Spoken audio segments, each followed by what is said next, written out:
event for me. Not everyone might agree on that one, but what can I say? So I think, given my age, I'm also allowed to use a few autobiographical events that led me to the discovery of Mises and the discovery of Mises as a philosopher. I started out in my intellectual development as a left-winger. I have told this story repeatedly in more or less detail. I was one of those people who were later, until today, called out as members of the generation of the 1968ers. There was a time of the Vietnam War and the student protests all around the United States and also in Europe. And this generation, of course, is often blamed for the successive leftward turn of Germany and through the march through the institutions that was recommended by the Italian commie Gramsci. And that still continues to this day, but with some signs appearing on the horizon that the end of this rope seems to be near. My main field of university study originally was philosophy, and my main teacher at the time was Jürgen Habermas, who was 20 years my older. He's still kicking around.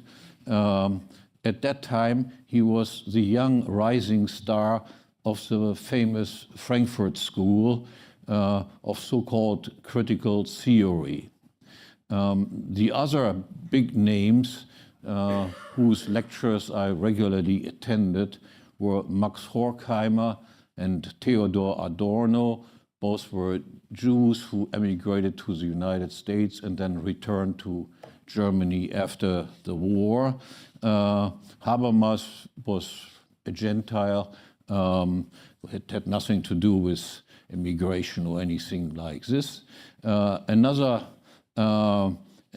important member of the Frankfurt School at that time, who did not return from the American emigration back to Germany, but frequently gave lectures in Germany, was Herbert Marcuse. And I studied at the University of Frankfurt, the Goethe University of Frankfurt, which at that time, and I think even until today, was next to the University of Berlin, the Free University of Berlin, the center of left-wing thought. I absorbed all of, or most of, the writings of the mentioned people, and Jürgen Habermas, who from his early beginnings as an enfant terrible has in the meantime risen to the rank of one of the most famous and highly decorated philosophers, not only in Germany, but worldwide, and the high priest of political correctness, welfare statism, and US-led political centralization. He became my Dr. Vater, my doctoral advisor. That happened in 1974 when I finished my dissertation. So this is also the 50th anniversary that I received my PhD. By that time, in 1974, I was still somewhat of a left-winger, but already considerably more moderate, and my dissertation had nothing whatsoever to do with political philosophy. It was a critique of empiricism, in particular the philosophy of David Hume, from a rational or rationalistic point of view. If you will, it was some variation on and off the long-lasting and still ongoing debate, or sometimes it's just a monologue, between the largely Anglo-Saxon empiricist philosophical tradition represented most famously by John Locke and then by David Hume, and the continental rationalistic tradition as prominently presented by Leibniz and then by Immanuel Kant. There's not much to say about this now, except that this study created in me some fundamental intellectual predisposition that would later immediately attract me to Mises's work as an outstanding example of rationalist thought, in contrast to the logical empiricists that were gathered around the famous Vienna school or the Vienna circle, with whom Mises was, of course, intimately familiar. I'll come back to this topic a bit more later on. Meanwhile, successively and systematically expanding my readings beyond mostly leftist literature, I moved increasingly more rightward, conservative, and pro-market. I encountered first Milton Friedman, who was frequently mentioned at the time in the German newspapers and magazines as an intellectual big shot in the United States and the most famous champion of American capitalism, and became some vaguely defined free marketeer. But as a philosophical rationalist, I also recognized early on the various inconsistencies and logical gaps in Friedman's arguments. From Friedman, then, I found my way to Hayek, who actually lived and taught in Germany at the time, but curiously, he was, if I remember correctly, mentioned less frequently than Friedman, for instance, despite having just in 1974 been awarded the Nobel Prize. Hayek further strengthened my newfound conviction. Still, I found him even less strict and consistent, or rather more confused in his political philosophy than Friedman, not so much in his economics, which I was to encounter only and read only much later. But on the other hand, Hayek struck me as far more impressive with his wide-ranging interdisciplinary knowledge than the narrowly specialized Friedman. And now, from there on to Mises. Of course, I had heard his name before by now. Interesting, however, while he was never mentioned in West German economic textbooks, his name figured prominently in Commie East Germany. Because most of my relatives lived in the East, my parents were both refugees from there. We went there every year for various visits of relatives. For that, you were always compelled to exchange West marks for East marks at a government-regulated exchange rate. But then, since we stayed with relatives, you had to find something to buy for your East marks. And there was not much to buy. There were the collected works of Marx and Engels, and I still, in my library, I have all 40 volumes of that. And all the other heroes of socialism. You could get some Russian literature in German translation. You could get some records of classical music, and of course also some of the current textbooks on political economy used in the East. And there, in one of such textbooks then... All right, well, this is interesting, but too long. Hans Hermann Hoppe, a real powerful figure in the libertarian movement, and an interesting story, his life story.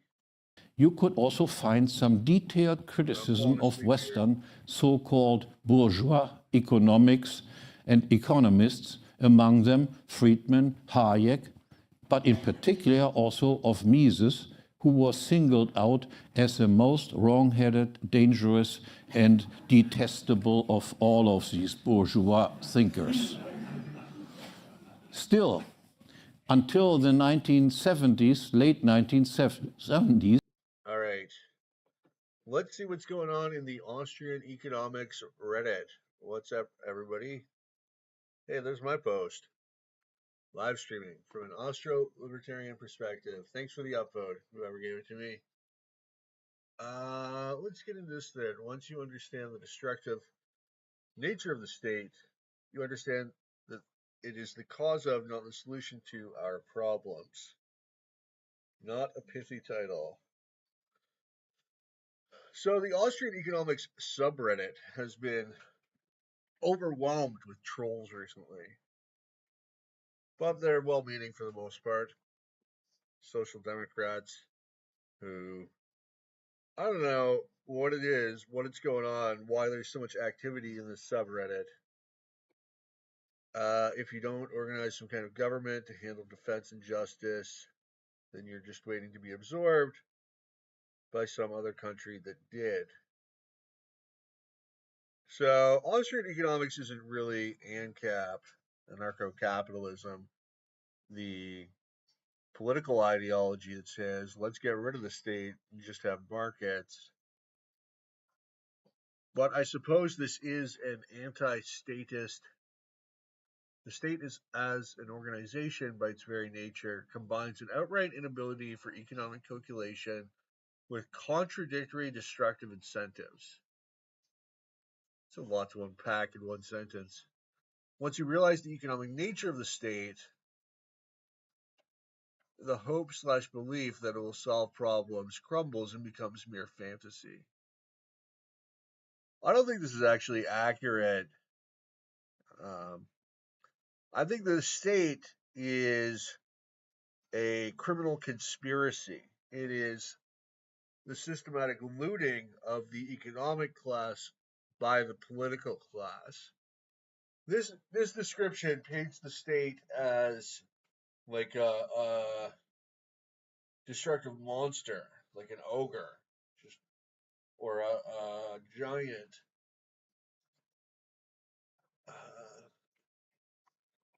By its very nature, an outright inability for economic calculation. That seems to be a reference to the calculation problem, which Mises posed in economic calculation in the socialist commonwealth.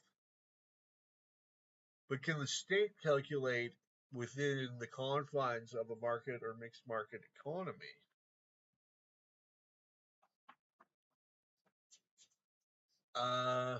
With hope that the state, I mean, he's sort of on the ball there. State's certainly not solving any problems. So, this argument, if you don't organize some kind of government to handle defense and justice, there's justice in there, but he doesn't really make the case about justice. Let's focus on national defense, I guess, first. Well, like for most countries, it doesn't even matter because, like, if the United States wanted to invade a country, it wouldn't matter if they had a military or not because the United States is such a wealthy and powerful country, such a huge military, and the latest military technology. So if like they wanted to invade Grenada, for example, what could Grenada do? Whether or not they have a military. There's a couple countries without militaries, a number of countries without militaries, Costa Rica and Iceland. I suppose you could argue that those countries are sort of guaranteed defense by the United States and their military hegemony. Now, it's not entirely true you can't have national defense without the state. Just because the state isn't around to do something doesn't mean that thing can't get done. So David Friedman described a potential solution of like widespread, like the state as a charity, basically. or a nonprofit organization. And that doesn't mean it has to be tiny in scale. It could still be, you could have pretty much all able-bodied men, or men and women, or men and interested women, or everyone who wants to participate, whatever, um, could so there'd be like monthly drills or bi-monthly drills, something like that, where they're all volunteers. They're not getting paid, but just so in case there was an invasion, everybody would just sort of they would know what to do or whatever. You'd have a small cadre of professional soldiers paid for by the nonprofit organization, the military, and then widespread volunteer reservists who twice a month or whatever they get together, do drills. You get networking opportunity as well. Uh, Good way to promote your business. Yeah, I'm part of the army. Everybody's part of the army. If you can do anything. Uh, Sort of very informal. Just like play paintball or whatever a couple times a month. Um, I think that would be pretty effective, actually, pretty efficient. And then if you're in a situation where you have like a bellicose neighbor, some Nazi Germany esque uh, country arming up, then people would be pretty incentivized to donate to the army and start getting equipment. Uh, also,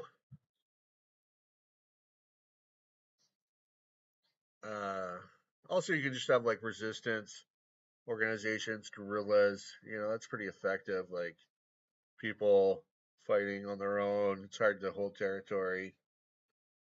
Or you could sort of play the long game and like just do what the French did, which was immediately concede and hope that they turn their destructive forces elsewhere. I think there's some options. Uh,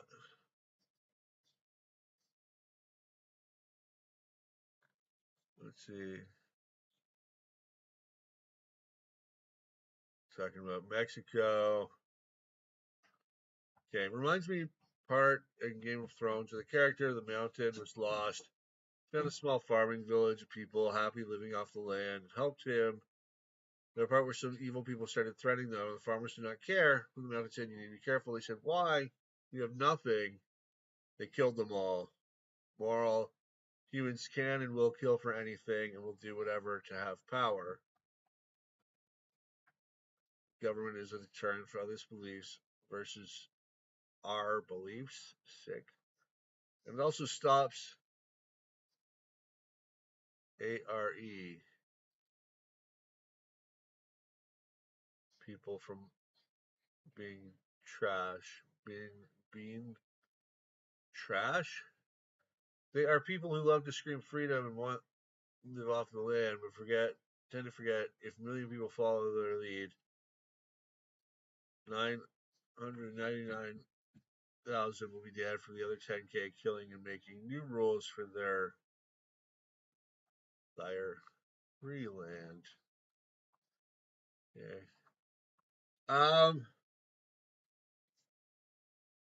Well, that's I think a stronger argument against pacifism than it is against ANCAP or libertarianism.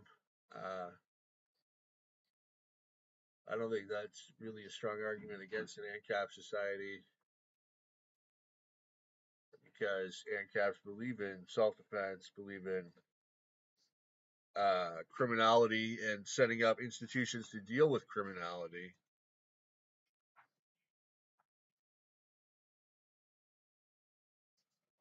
There's the Hound. There's the military people to be defenseless. They just have to defend themselves or hire people to defend them. You don't need a government to employ a military. or to be victim of your local gangs. Some people have this idea that the peace and safety the government provided will remain once they are gone. It won't. So this is the Hobbesian view, I guess, or Randian view as well, that absent the state, rival gangs would sort of fight it out. But I don't believe that. I think that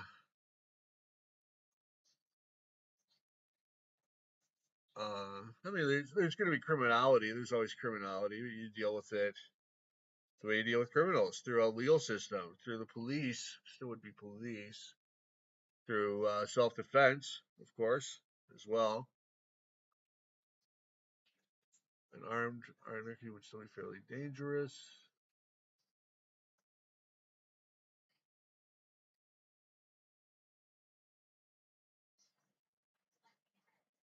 Oh, it was me. Conversely, wars of aggression require the state to happen. Ergo, if you're a statist, you're standing in the way of world peace. Can somebody explain how the state has an outright inability to calculate?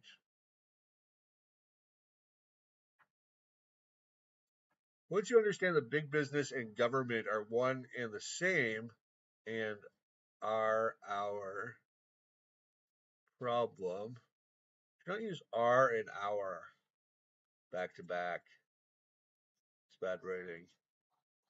You can work towards a real solution. No, big business and government are not one and the same. Big business exists within the spectrum of voluntarism. Big business is voluntary. McDonald's does not coerce you into buying their hamburgers. They offer you a product, they offer you employment, and that's all. That is completely different from the state, which uses coercion as a means of obtaining revenue. Don't be fooled by the fact that they're both big. Big business good, government bad. You heard it here first, folks. Have you read Menger or Hayek? Okay, I confess I have not. This place is a cesspool of ANCAPs. Thank you.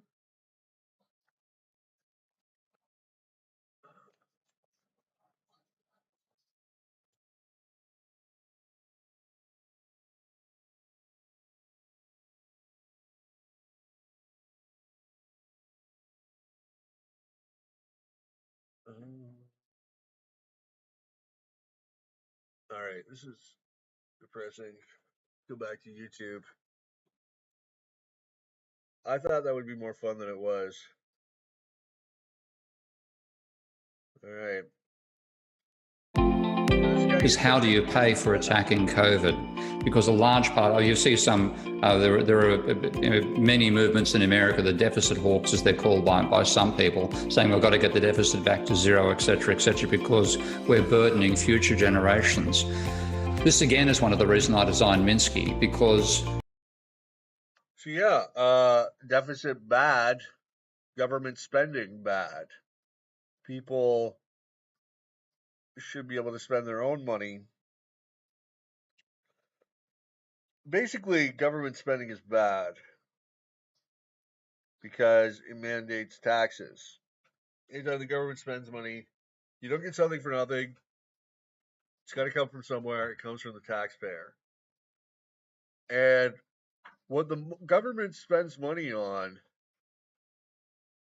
is dumb stuff relative to what the taxpayer would spend their own money on. So, like, if I'm Joe taxpayer and I get $1,000 paycheck, I'm going to spend that money on my highest priorities. You know, paying rent, paying bills, paying credit card debt, whatever's most urgent to me.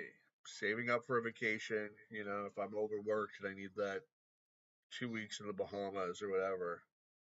So, whatever, you know, buying food for my family, school uniforms, whatever's the most urgent priority at the moment, that's what the money's going to go to. And so when I spend my money on myself, Joe Taxpayer, I maximize the utility of that money.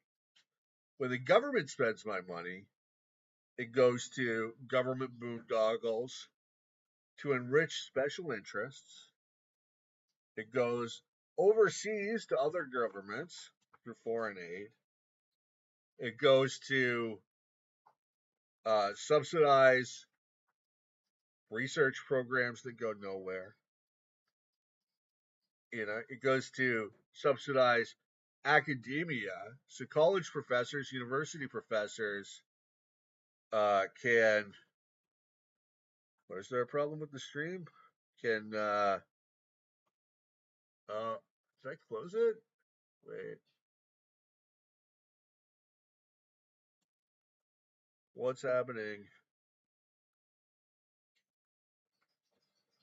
Maybe it's oh. This is what's happening. All right, whatever. Are we burdening future generations? It depends upon what are the monetary dynamics. Hi, I'm Jed McCosco at academicinfluence.com and Wake Forest University. And today we have a returning guest, Professor Steve Keen, coming to us this time from Bangkok. And we are so glad you're here today. There's more things that I wanted to ask you about. And let's just start in with the way that you see yourself as different from other, quote, heretics in economics. For example, we just interviewed Herman Daly. Tell us how you and he differ in the heresies that you talk about with regard to economics. Well, firstly, him and I are very compatible. In fact, Herman is on somebody I read very regularly in the 70s and 80s when I was working in overseas aid and development issues in general. And of course, his work on ecology as well. So we're very compatible on that front. It's more where the emphases lie. And what I've really been, my initial emphasis was on modeling financial instability. So that gave me a role in complex systems analysis, but applied mainly to the impact of having a financial sector in capitalism, where in financial sector is hermetically sealed and pushed off to a totally independent subject called finance. And finance itself, meaning levels of debt, equity, and so on, aren't seen as being important in economics. I categorically rejected that. So that's what I've been working on. And that's a different field of emphasis to Herman, but otherwise very compatible. The real thing is I'd like to see us getting an overall, if you like, a general theory of heterodox economics. And that would have to incorporate both money and ecology. And that's one thing I'm working on now. Mm-hmm. And that would perfectly marry the heresy you're proclaiming, which is money, and his heresy, which is ecology, into one theory. So that'd be great. So speaking of your theories, and go ahead and share your screen and talk through some of more of the things that you've got going on there. Yeah. Okay. Now, what I'm going to show you is my Minsky, or pardon me. This is, by the way, we had a discussion earlier about whether we can continue consuming a huge amount of energy on the planet. Then this is a paper that or rather a blog post I highly recommend you read, written by a physicist, as you can see, and talking about can we actually use infinite amounts of energy on a finite planet. That's more for the benefit of infinite, no, but effectively unlimited, yes. I mean, we get the sun pouring energy down on the planet every day. We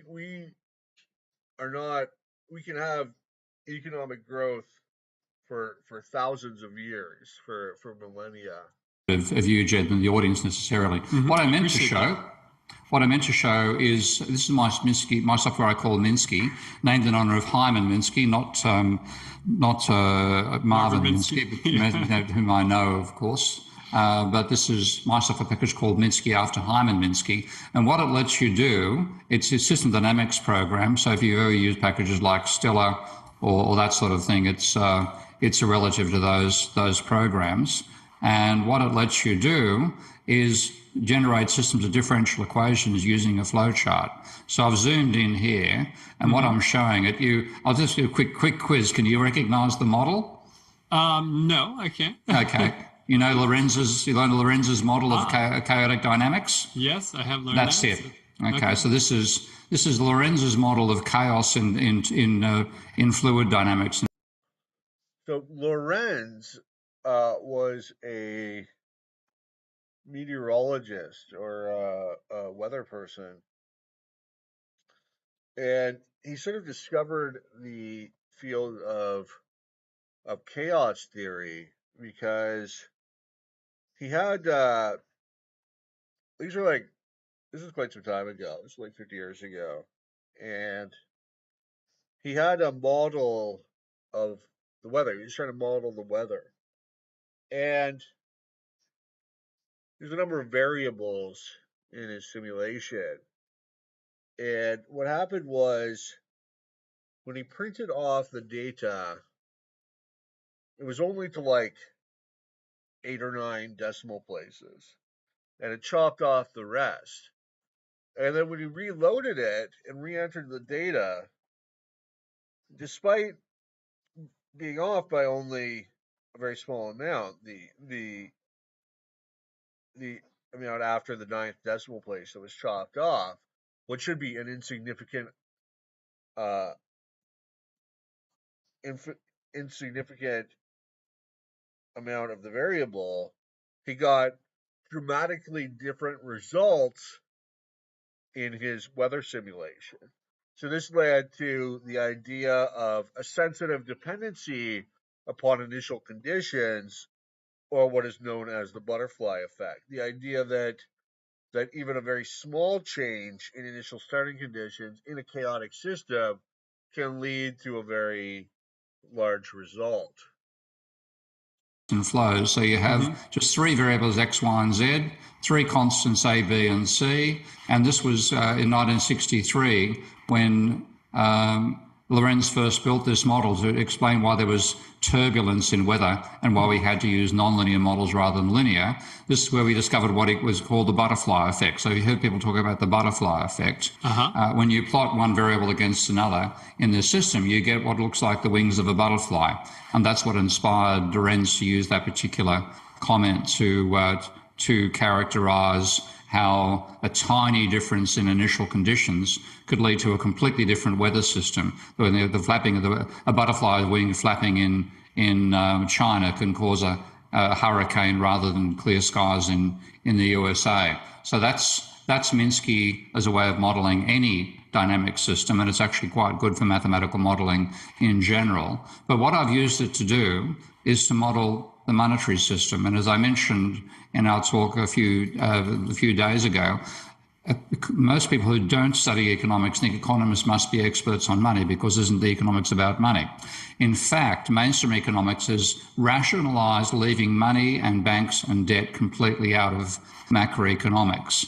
And what they've done is they pretend that banks do not create debt. They pretend that banks, instead of what they call intermediaries, who take in savings from one group of depositors and lend them out to another group of depositors. And the model they use to do that is called the model of loanable funds. So I know that that model was nonsense in terms of describing what banks actually do. So one ambition in building Minsky was to make it easy to model monetary dynamics and analyze arguments like that. So this is my part of my software package called Minsky, and what it uses is double entry bookkeeping. If you have any accountants watching the show, they'll regard this as fairly familiar. So what I've done, and I'll just actually go to the other model over here. Brace yourself; looks pretty messy. I think it's this one. Yeah, this is the model of loanable funds done in Minsky. Now, okay, it looks deadly, and all these things do, but the fundamental dynamics are stored in this particular table, which is the one I'm showing you, which is showing the economy from the point of view of a bank, where the banks do what neoclassical economists pretend they do, which is intermediate between their savers and borrowers. So what I have here is lending by a consumer sector to an investment sector. So the consumer sector lends money to the investment sector, the investment sector then repays some of the loans, the investment sector pays interest to the consumer sector, and the bank only gets money like an introduction fee. So that's the consumer sector paying a fee to the banking sector, and then I have the consumer sector hiring workers, the investment sector hiring workers, the investment sector buying into consumer goods to help make its output, the consumer sector buying investment goods to make its output, workers consuming, bankers consuming, and bankers investing. Host, Jeff so that's just a simple explaining the layout of the market. Ladies and gentlemen, I am on the road this weekend, so our show consists of an oldie but goodie, a vintage talk by none other than Dr. Hans Hermann Hoppe, delivered in 1988 at a Mises Institute conference in New York City, and it is titled Marxist and Austrian Class Analysis.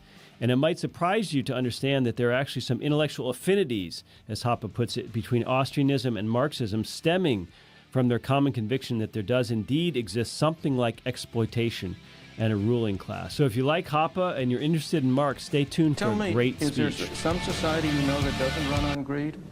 You think Russia doesn't run on greed? You think China doesn't run on greed? What is greed? Of course, none of us are greedy. It's only the other fellow who's greedy. The world runs pursuing their separate interests. The great achievements of civilization have not come from government bureaus. Einstein didn't construct his theory under order from a bureaucrat. Henry Ford didn't revolutionize the automobile industry that way. In the only cases in which the masses have escaped from the kind of grinding poverty you're talking about, the only cases in recorded history are where they have had capitalism and largely free trade. If you want to know where the masses are worst off, it's exactly in the kinds of societies that depart from that. So that the record of history is absolutely crystal clear, that there is no alternative way so far discovered of improving the lot of the ordinary people. Just look at China, for example. China was way ahead of the West, like 2,000 years ago, technologically. So what happened was that they embraced egalitarianism, and that's why the West was able to surpass them, because of the liberal revolution, because of capitalism, and this idea that it was okay to get rich in the market economy. That's why the West won in the race to become the wealthiest or the most powerful. Can hold a candle to the productive activities that are unleashed by a free enterprise system. But it seems the only way in which you can redistribute effectively the wealth is by destroying the incentives to have wealth. And the question is, what is the way, what is the system which will offer those people who are so unlucky as to be born without good positions, what is the system which will offer them the greatest opportunity? Well, one possible way of redistributing the wealth without affecting the incentives to earn as much income as possible is simply to have a 100% inheritance tax. But since that won't not affect the incentives, it's only after the person's dead anyway. I beg your pardon. You're too, I'm afraid, I don't know the family you come from. I don't, but as you grow up, you will discover that this is really a family society and not an individual society. We tend to talk about an individualist society, but it really isn't. It's a family society. And the greatest incentives of all, the incentives that have really driven people on, have largely been the incentives of family creation, of family, of pursuing, of establishing their families on a decent system. What is the effect of 100% inheritance tax? The percent of an 100% inheritance tax is to encourage people to dissipate their wealth in high living. What's the harm in that? Or just to just give it away to your family before you die, Or, I mean, it would be pretty easy, I think, to get around. The harm in that is that where do you get the factories? Where do you get the machines? Where do you get the capital investment? But yeah, I mean, I agree that, we don't want to just incentivize consumption, which is what our present system does because it's so based on debt. You get the incentive to improve technology. And that's a big problem with inflation, is that it discourages savings which, like Friedman says, where do you get the factories? Where do you get the machines? Where do you get the capital? But from people saving money. If what you're doing is to establish a society in which the incentive is for people who, if they by accident accumulate some wealth, to waste it in frivolous entertainment. You know, the thing is that the thing that is amazing that people don't really recognize is the extent to which the market system has, in fact, encouraged people and enabled people to work hard and sacrifice in what I must confess I often regard as an irrational way for the benefit of their children. One of the most curious things to me in observation is that almost all people value the utility which their children will get from consumption higher than they value their own. Here are parents who have every reason to expect that their children will have a higher income than they ever had, and they scrimp and save in order to be able to leave something for their children. I think you are sort of like a bull in a china shop if you talk about the 100% inheritance tax having no incentive effects. It would destroy a continuing society. It would destroy a society. First of all, the government doesn't have any responsibility. People have responsibility. This building doesn't have responsibility. You and I have responsibility. People have responsibility. Second, the question is, how can we as people exercise our responsibility toward our fellow man most effectively? That's the problem. So far as poverty is concerned, there has never in history been a more effective machine for eliminating poverty than the free enterprise system and the free market. The period in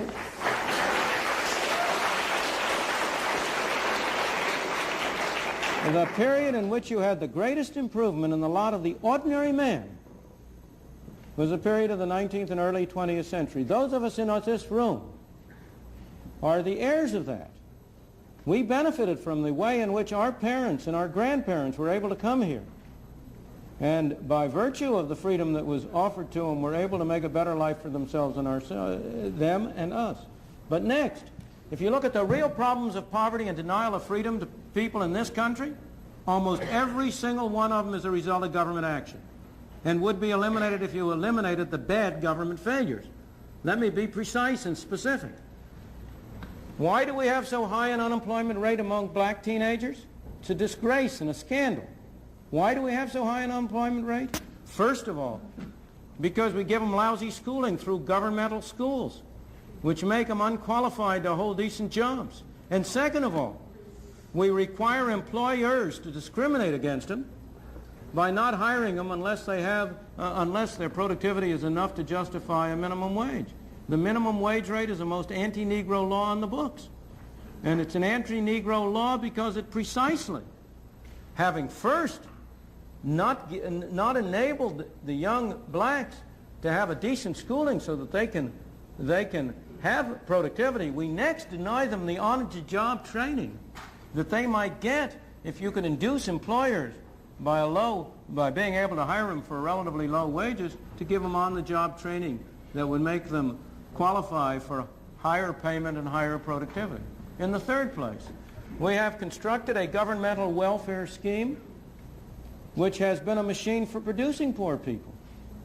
We have induced people to come under control of welfare. I'm not blaming the people, don't misunderstand me. It's our fault for constructing so perverse and so ill-shaped a monster as the whole set of welfare programs we have under which we encourage people, families to break up.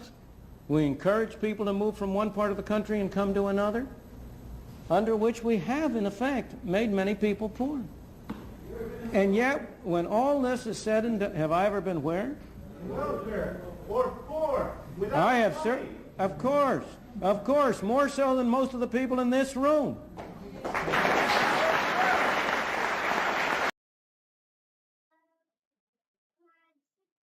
To make the case against the Fed at a time when people don't understand the principles behind price gouging.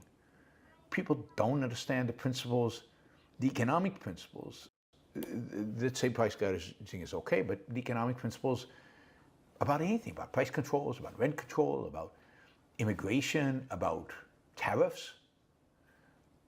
I mean, one of the things that should be obvious from following this show, from listening to your Ron Brook show anyway, one of the things that should be absolutely obvious is just how thoroughly, unbelievably ignorant people are about economics. Yeah, you're all a bunch of dummies. And even when they're not ignorant about it, the extent to which they act as ignorant, that is, to the extent to which they ignore economics, they ignore the science, they ignore the data, they ignore the facts, they ignore reality. I mean, it's one of these unique fields in human life where we really do know a lot.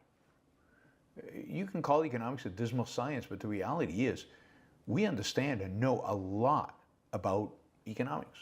We know how the economy works in big picture. We, given that we can't centrally plan it, we don't know the minutiae, don't need to know the minutiae, but we know. We know some pretty important principles that apply to economics. Laws of supply and demand that affect, for example, price gouging. We know these things, and we can even, with a little bit of thought, we can understand the second level and third level effects of economics. It's not a baby science. It's a full-blown science of human action. It's a science of human trade, of production. And it doesn't mean it's not without flaws. It doesn't mean there's not a lot yet to be discovered. It doesn't mean that we know everything, but we know a lot of economic stuff. The problem is that you can't apply all this stuff that we know to the economy. I wonder if Aaron Brooks is a Misesian. In a sense of, I can't.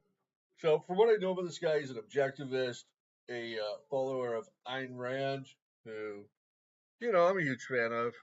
She's got some great books. She did some important work in confronting the collectivist attitudes of her time and of our time. Brooks, pretty solid. Can't say, oh, okay, I've studied economics, I know economics. He's done some debates with leftists. He took on Pac-Man, David Pac-Man, who's got a leftist show. He's pretty bright, rational individual. So now I can run the economy. That's exactly the opposite of what knowing economics teaches you, is that you cannot run the economy. Or I know economics. Or as Hayek might say, the curious task of economics is to teach people how little they know about systems they think they can design, something like that. I've studied economics, I know it all. I can predict where the stock market is heading tomorrow. Of course you can't. And if you understood economics, and if you knew economics, you would know that you can't. That is knowledge that comes out of the study of economics. Economics teaches you what you can and cannot do, what is possible and what is not possible, what is metaphysically impossible, in spite of your wishes and your desires. It is a science, a very well-developed science with a lot of really interesting principles. Now, again, it cannot predict what will happen every time the government sneezes in a complex economy because it's complex.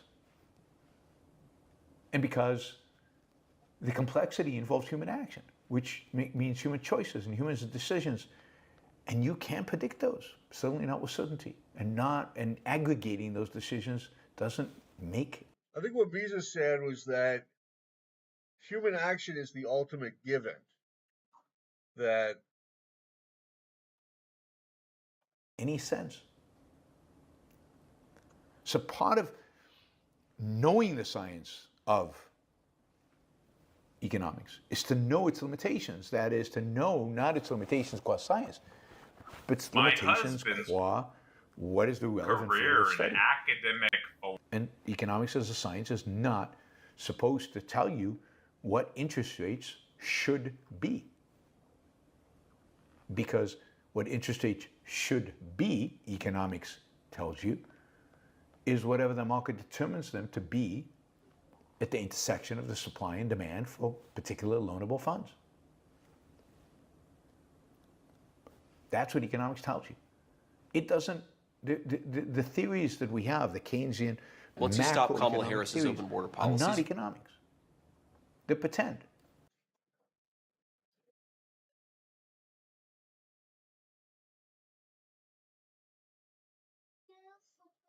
got to do something with the people who are already here. And I think that you take a sequential approach to it. You are going to have to deport some people. If you're not willing to deport a lot of people, you're not willing to have a border when there are 20 million illegal aliens in our country. 10 to 15 million people, this is like, I mean... Well, John, I think that's the wrong attitude to take of it. Okay, so you go knock on doors and ask people for their papers, again, but what do you do? let me finish. I think this is the wrong attitude towards it, right? There's 20 million people here illegally.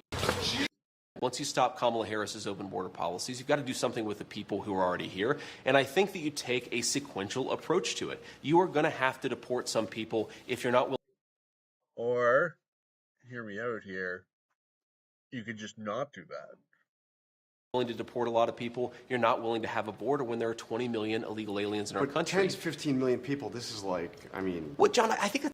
If they commit crimes, especially serious crimes, by all means deport them. But you're going to take 10, 15 million people that are living peaceful lives, working, contributing to society. You're going to upend them, deport them, ethnically cleanse them. That's the wrong attitude to take of it. Okay, so you go knock on doors and ask people for their papers. Again, but what do you do? let me finish. I think this is the wrong attitude towards it, right? There's 20 million people here illegally. You start with what's achievable. You do that. And then you go on to what's achievable from there. I think that if you deport a lot of violent criminals, and frankly, if you make it harder to hire illegal labor, which undercuts...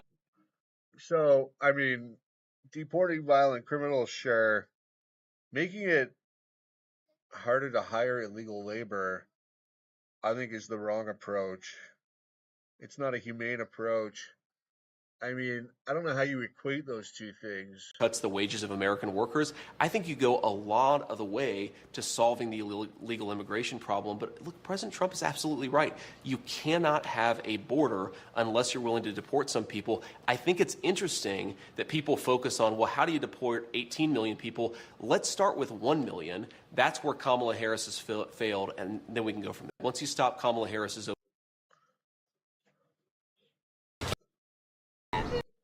If you could have 3...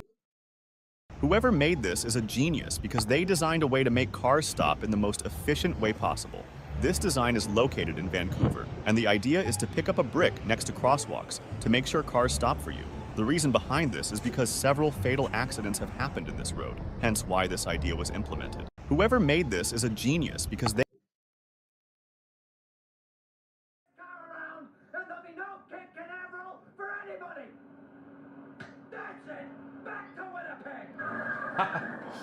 Classic.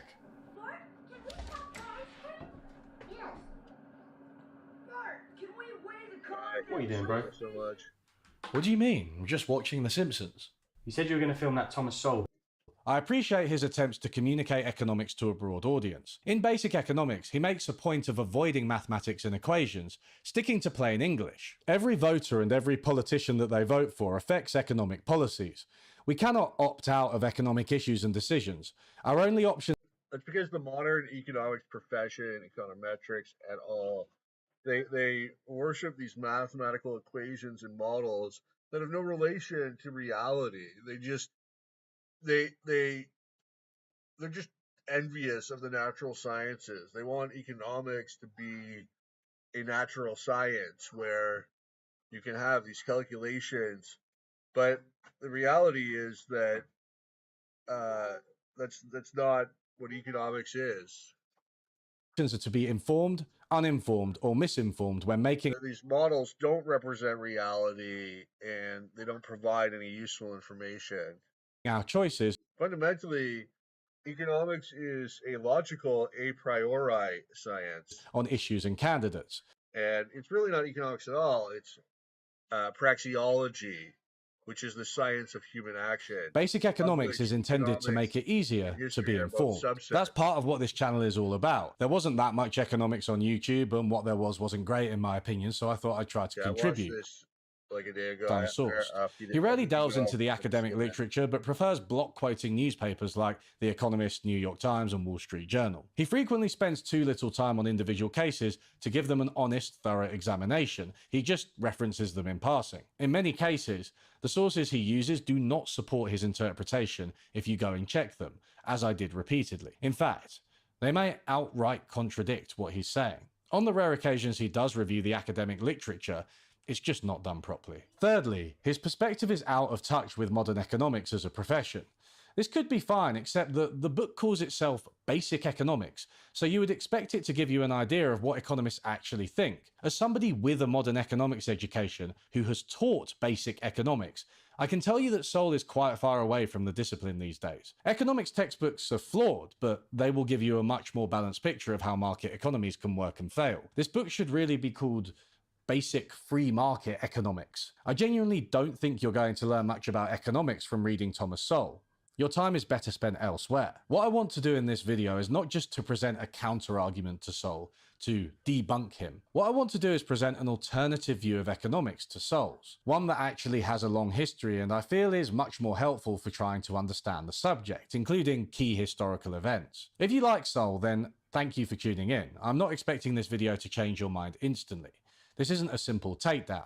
It's designed to plant the seeds in your head for what I see as a superior approach to economics than Sowell's frankly glib and one-sided treatise. With all that said, there will still be plenty of time for dunking on Sowell, although in Britain, we just call it mugging someone off. Did you want to mug me off? We're going to start by going through some historical examples, including hunter-gatherer societies and Alexander the Great, as well as the Industrial Revolution later on. I'm warning you that this first part might seem like a bit of a detour, but I promise you that it's going somewhere. One of the most glaring gaps in Sowell's view is that he refuses to contextualize economics in history. All of history is flattened into either capitalist or non-capitalist economies, and capitalist economies are good, while non-capitalist economies are bad. It is my contention that by centering history in our understanding of economics, we will come to radically different conclusions about capitalism, whether for good or for bad. We therefore need to do a bit of historical work before countering Sowell's contemporary arguments. This will eventually lead us to the main point of this video: putting markets in their place. Markets can be great, but Sowell's framework for understanding them is not, and he drastically overestimates their benefits. To understand this, we'll start where Sowell starts in basic economics, with the definition of the subject itself.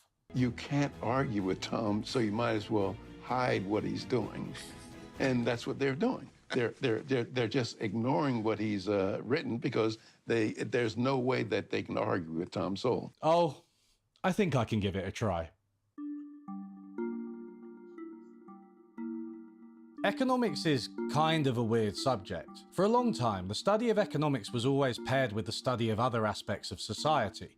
It was difficult to separate economics from politics, sociology, philosophy, and from morality. Pioneering texts in economics like Adam Smith's The Wealth of Nations contain long sections on governance and history, and this is not to mention his earlier work, The Theory of Moral Sentiments, which has a self-explanatory title. It wasn't until the 20th century that economics began to extract itself from the humanities and become a standalone discipline. The definition of economics is itself new and has long been contested. Unlike the rest of his book, Sowell's definition in economics is in line with the one used by mainstream economists. He goes with Lionel Robbins' famous 1932 definition: economics is the science that studies human behavior as a relationship between ends and scarce resources which have alternative uses. Personally, this has always struck me as a strange definition.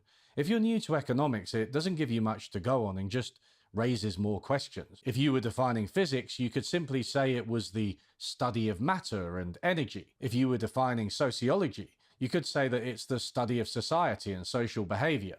Almost every subject can be defined by what it is studying. Geology is the study of the Earth and other astronomical objects. But human behavior as a relationship between resources and ends, isn't that a specific methodological decision rather than an actual concrete thing you can point to and say, we study that? This is why I'd never say the Robbins definition to someone who asks what I do. After explaining to them that as an economist I can't give them personal financial advice, I'd usually just say something like, I study the production and distribution of resources in society. People can generally grasp what I'm getting at with a definition like that. But Thomas Sowell doesn't like this type of definition. Perhaps most of us think of an economy as a system for the production and distribution of the goods and services we use in everyday life. That is true as far as it goes, but it does not go far enough. The Garden of Eden was a system for the production and distribution of goods and services, but it was not an economy, because everything was available in unlimited abundance. Without scarcity, There is no need to economize, and therefore no economics. If I were feeling charitable, I'd call Sol pithy. If I were feeling uncharitable, I'd call him glib. Needless to say, he'd probably be good at Twitter. There is actually a Twitter account that shares Thomas Sowell quotes, and it has a lot of followers. Sowell has a tendency to be too clever by half, which is one reason his quips are popular on the internet. We can see this from the final sentence of the quote, which I've seen people repeat. Without scarcity, there is no need to economize, and therefore no economics. This doesn't actually make sense. Economics and economize are two words which are obviously related but aren't actually referring to the same thing. Economizing is a way of doing more with less, avoiding waste and reducing expenditure. It's related to austerity, cutbacks, and scarcity. The definition of economics goes beyond this, clearly. Economics can be about having more, not just less. Saying that no need to economize implies no economics is like saying that no need to socialize implies no sociology. It sounds halfway plausible until you realize that socializing has a narrower definition than sociology. It's a part of the story, but not the whole thing. You can swap out other words too. I could say that economics needs to center people because without people, there's nobody to economize, and therefore no economics. You see? Wait until Tom Sowell hears about all the different definitions of the word set. If we don't set ourselves a goal, we'll get set in our ways and the sun will set on our settlement. Horrible. This actually reminds me a little bit of what Red Letter Media said about Yoda in his Phantom Menace review. Fear leads to anger, anger leads to hate, hate leads to suffering. Fear leads to anger, anger leads to hate, hate leads... But economics is basically concerned with scarcity. That's the whole point. I mean, if you're living in a post-scarcity society, there's no opportunity cost, there's no production decision. I mean, there's nothing. Economics is dealing with the reality of scarcity and the allocation of scarce resources towards their most efficacious ends. That's why you have a market economy in the first place. I think Sal is right on point here. to suffering. Can't anger lead to fear, and fear lead to suffering, and then suffering lead to hate? You see, when you have three totally interchangeable emotional states, they can't really be arranged in a certain pattern of logic. Anyway, I'm making a serious point here, which is that despite outward appearances of pithiness, Sowell's definition is not properly thought through. Like sociology and socialize, economics and economize share an etymological root. That doesn't mean much beyond that they are related somehow. It doesn't imply that they are linked by cold hard logic in the way Sowell seems to think. We can see this kind of problem in Sowell's other argument for centering scarcity in his definition. To remind you, the Garden of Eden was a system for the production and distribution of goods and services, but it was not an economy, because everything was available in unlimited abundance. This is once more too clever by half. It's true that the Garden of Eden did not feature scarcity and therefore was not an economy. What a beautiful garden. It's almost like paradise. Heads up!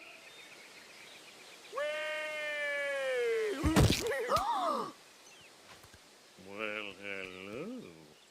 Aren't you hurt? Of course not. There's no pain in the Garden of Eden. It does not follow that scarcity is the most important concept when defining economics. While Sowell may have demonstrated that scarcity is a necessary condition for an economy, so what's more important concept? He has not demonstrated that it is a sufficient condition, and actually, there is more to the definition of an economy than just scarcity. We can illustrate this with a simple example: traditional hunter-gatherer societies. Nomadic peoples like the Australian Aboriginals have always operated in an environment of scarcity, much of it actual desert, and hunt and forage for what they need when they need it. Scarcity is therefore present, yet nobody would... Oh, I disagree. They do have an economy, absolutely.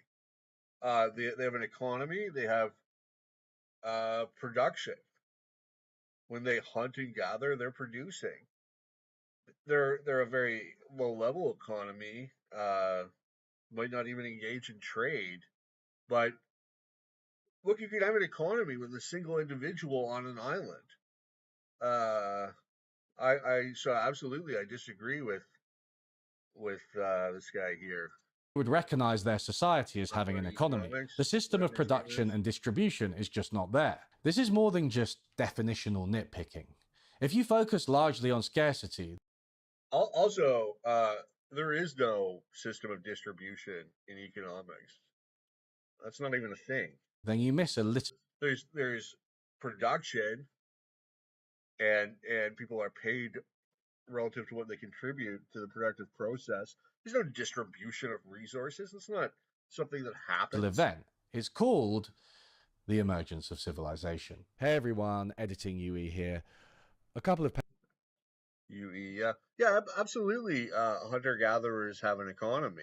They have scarcity, they have means, and they have ends, and they attempt to achieve those ends. You know, they hunt. They've even got capital, not very much, but they have man-made factories of production, like a spear. They have labor, capital, land, or nature. I don't know why he would argue they don't have an economy. They have production. Patrons have helpfully pointed out. What do you think hunting is? What do you think foraging is? They might even have primitive agriculture. That I could be accused of flattening history myself. I mean, in fact, there is some evidence of prehistoric trade as well. For a bit here.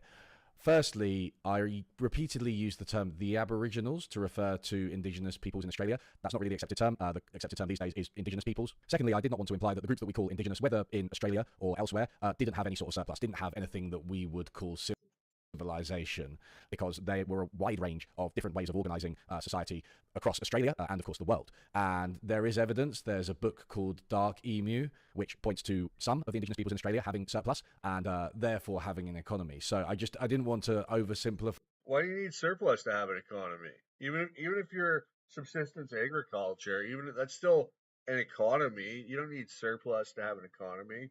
You just need human beings striving to achieve their various ends given their various needs. The history too much here. I wanted to give you a heads up. In conversations with my daughter about capitalism, Yanis Varoufakis discusses the emergence of modern civilization as a system not of scarcity, but surplus. First, hunting, fishing, and the harvesting of naturally occurring fruits and vegetables could never yield a surplus, even if the hunters, the fishermen, and the gatherers were super productive. Unlike grains, corn, rice, and barley, which could be preserved well. Well, fish you can salt them, right? They can be preserved. Also, you can just trade, right? You could have people fishing and then people doing other stuff and trading for the fish. So in that sense, there's a surplus because they're doing the other work, like building houses or whatever. I'm not sure that follows. Well, fish, rabbits, and banana. Just makes sense though that easier to store like grain or whatever than depends too on the environment. Like the Inuit were able to store their hunt more ably because, well, it was frozen everywhere. Quickly rotted or spoiled.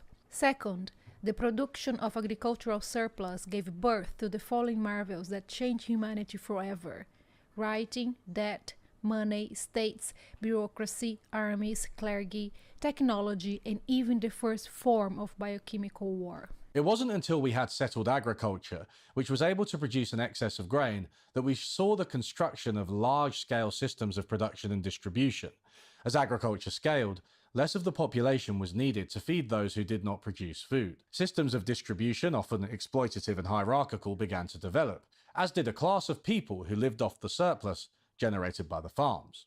And as we examine these relations, what also becomes clear is that a state could never have been born without surplus, since a state requires bureaucrats to manage public affairs, police to safeguard property rights, and rulers who, for better or for worse, demand a high standard of living. None of the...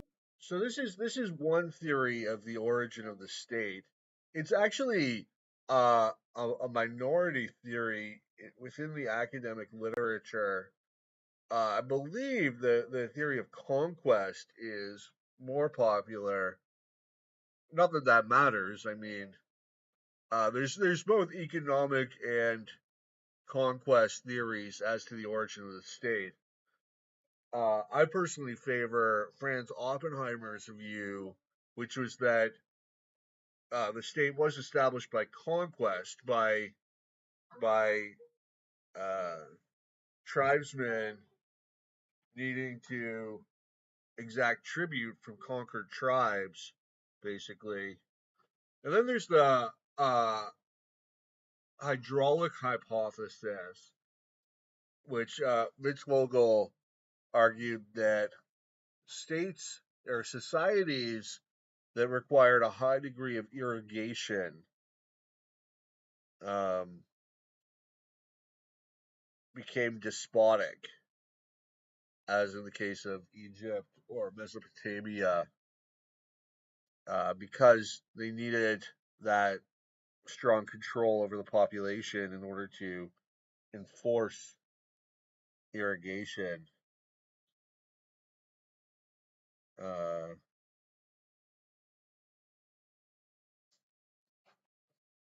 Above Yeah, this is one theory. I think the conquest theory of the origin of the state is actually more accurate. would be conceivable without a hefty surplus to sustain all of these people, without them having to work. I mean, it's true you would need a surplus to have the division of labor society in any sort of higher society. Work in the fields, nor could an organized army exist without a surplus. And without an organized army, the power of the ruler, and by extension the state, could not be imposed, and society's surplus would be more vulnerable to external threats. Think about it this way. You can have an environment of scarcity which includes modern economies. Resources are not infinite, so although we live in an age of relative abundance, there is an ultimate scarcity which constrains the amount we can consume, both as individuals and as a society. Sowell is correct in this. Without scarcity, as in the Garden of Eden, you do not have an economy. Everyone can just have what they want all the time. But there is a class of societies that include scarcity yet are not recognizable as economies. Australian Aboriginals, nomadic Mongols, South Indian tribes, and countless hunter-gatherer societies throughout history. What these societies lack is a sustained surplus, which is produced and distributed. A modern economy therefore has two conditions. Firstly, there is scarcity, so resources are not in extreme abundance. Secondly, there is surplus, so that resources are not absolutely scarce day to day. Again, scarcity may be a necessary condition for an economy, but it's not a sufficient one. Only scarcity and surplus together make up what we would recognize as an economy.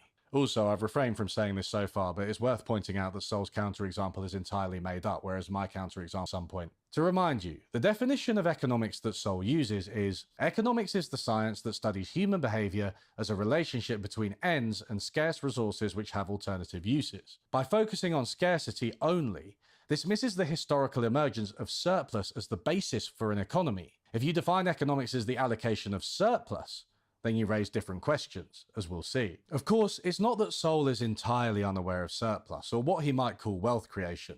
It's that his definition only mentions scarcity, and this concept underpins the entire book, with him frequently restating or alluding to it. I'm not trying to make out that this alone invalidates everything he says, but it does give us a clue as to how to critique his understanding of economics. Let's do that with a simple case study. Alexander the Great.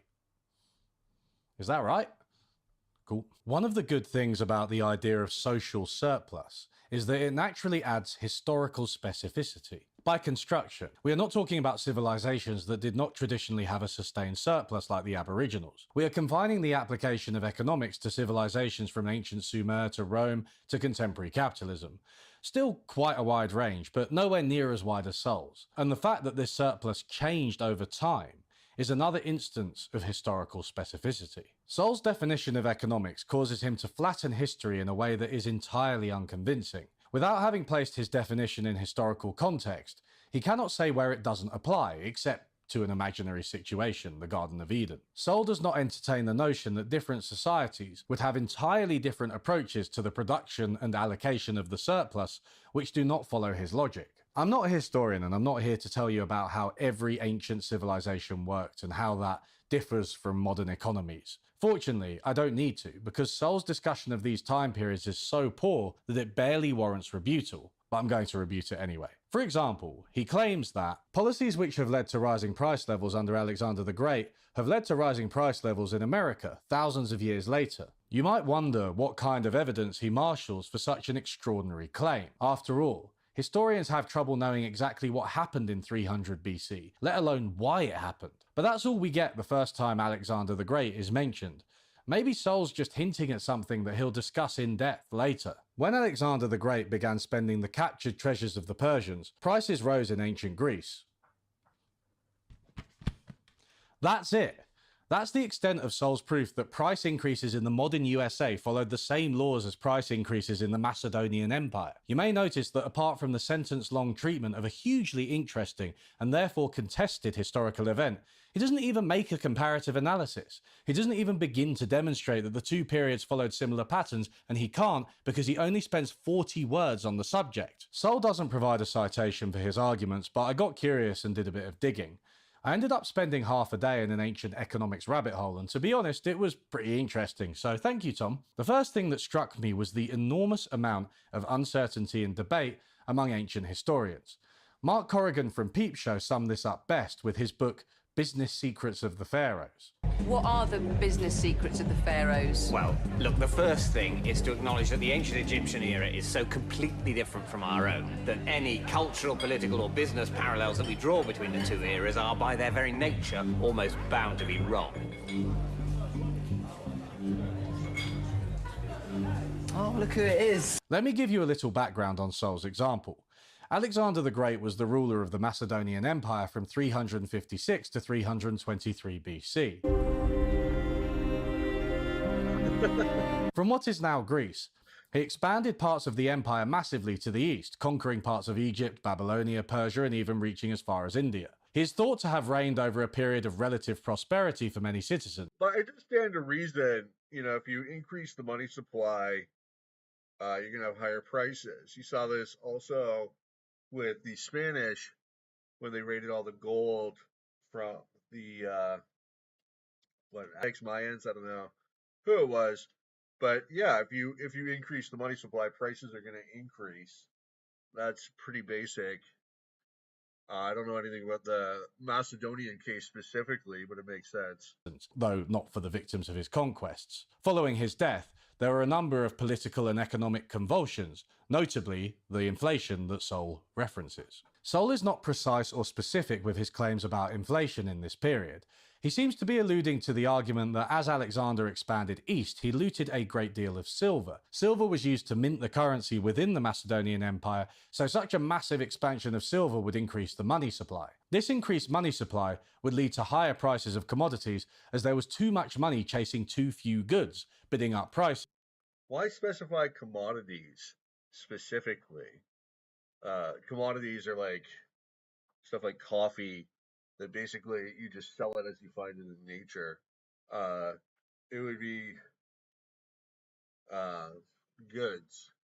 This is a classic example of a monetarist argument. All goods and services you would expect to go up in price, not necessarily at the same time, or to the same degree, which is because of Cantillon effects.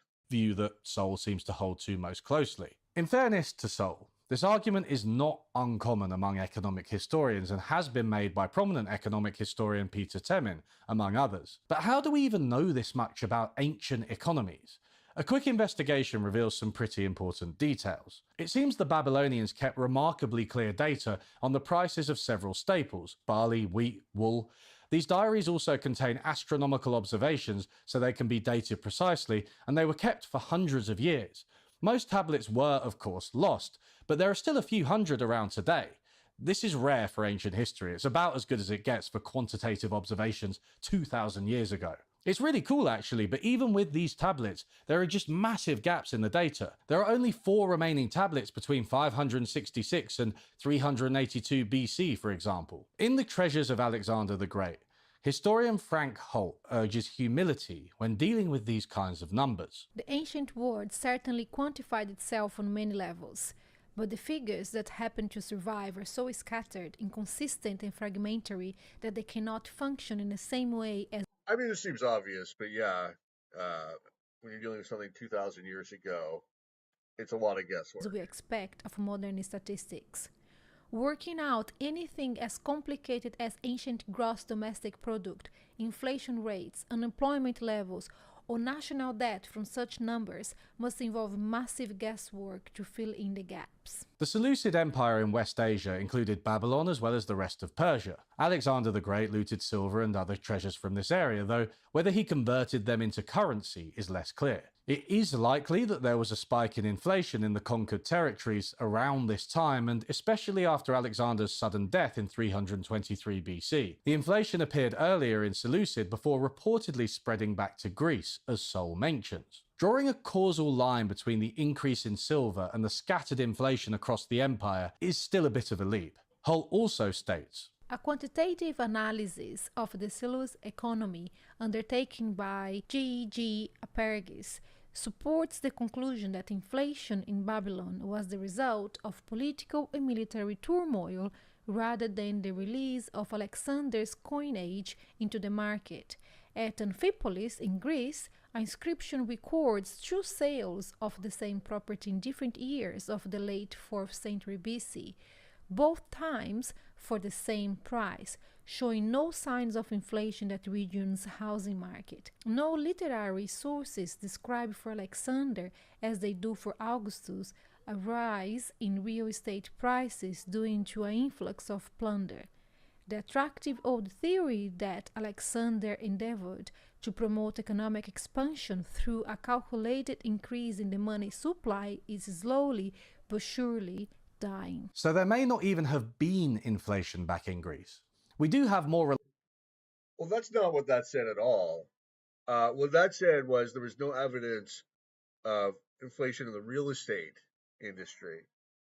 But it didn't dispute that there was inflation overall. Just one specific price didn't go up, which is common with inflation, where as the money, what happens is as the new money enters the economy, how it's spent determines which prices rise first. So it makes sense if the landowning class was only like a tiny minority of the population, the money went to the people, they would just spend it on stuff they could afford, like food, wouldn't really go to real estate. That can make sense. Reliable measures of inflation in Babylon thanks to the tablets, but it's just as possible this came from war and political upheaval as from an increase in the. That's true too. I mean, war is destructive, so it could lead to decreased supply. There's a lot of possible explanations. Money supply. The laws of economics, or the laws of everything being super complicated and uncertain. That won't catch on. In a mere Although 40 words, which contain exactly 0 sources, Sol manages to make a number of claims which are so contestable that they were qualified or disputed in virtually everything I read on the subject, even things that broadly supported his. I mean, it sounds like this was a very minor point that Sol made, but an ancient historical era in passing. Not like it was like some central thesis to his work. And the rebuttal so far seems pretty lackluster. Interpretation. Peter Temin, while pushing the idea that inflation in the Macedonian Empire was monetarist, clearly states that what he's saying is highly contested and that there are huge gaps in what we know. And all of this is before we even attempt to make a comparison to the USA. Evaluating Sol's comparison would be hard because he doesn't specify the period in the USA's history he's talking about. If I had to hazard a guess, I'd say that he was talking about inflation in the 1970s and 80s, the worst modern example of American inflation, when it reached 13%. This was a period characterized by an oil shock, a breakdown in labor-capital relations, and the USA leaving a metallic standard for money. An oil shock? There was no oil shock. It was price controls on the price of oil that led to the shortage. None of those 3 factors appear to be present in ancient. What else did he say? Supply. The laws of economics, or the laws of everything being super complicated and uncertain. That won't catch on. In a mere 40 words, which contain exactly 0 sources, Sowell... I mean, the inflation of the 70s was a direct response to the guns and butter of the 60s. manages to... the Great Society, the war in Vietnam, and the government was printing money to pay for all of make it. a number of claims which are so contestable that they were qualified or disputed in virtually everything I read on the subject, even things that broadly supported his interpretation. Peter Temin, while pushing the idea that inflation in the Macedonian Empire was monetarist, clearly states that what he's saying is highly contested and that there are huge gaps in what we know. And all of this is before we even attempt to make a comparison to the USA. Evaluating Sowell's comparison would be hard. Let's take a look at, let's see if I can find this basic economics, see what he's talking about. Because he doesn't specify the period in the USA's history he's talking about. If I had to hazard a guess, I'd say that he was talking about inflation in the 1970s and 80s, the worst modern example of American inflation when it reached 13%. This was a period characterized by an oil shock, a breakdown in labor-capital relations, and the USA leaving a metallic standard for money. None of those 3 factors appear to be present in ancient Babylon. Look, maybe there was inflation in Greece. All right, let's take a look at basic economics. Hopefully we can find out what this guy is yammering about.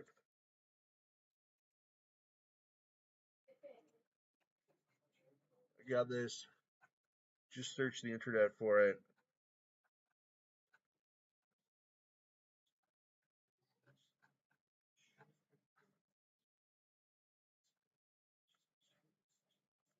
Economics is the study, the use of scarce resources which have alternative ends. Well, that's not even the definition this guy was giving.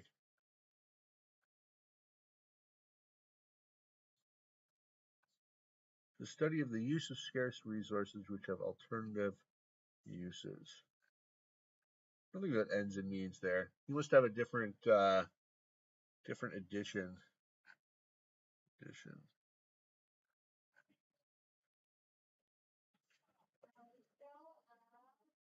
Macedonia. Alexander.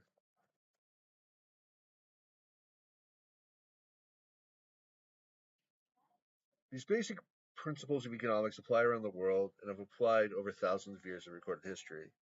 They apply in many very different kinds of economies, capitalist, socialist, feudal, or whatever, and among a wide policies which led to rising price levels under Alexander the Great have led to rising price levels in America. This is what he's talking about. This one sentence here. Okay.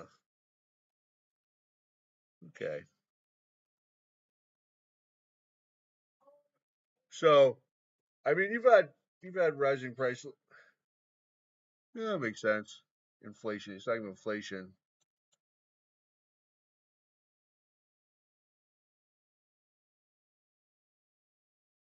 Okay. So he's just focusing on this one line here. Policies which led to rising price levels under Alexander the Great have led to rising price levels in America thousands of years later. Now,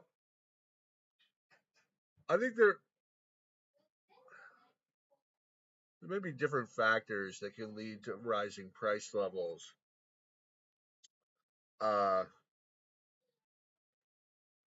is it just inflation?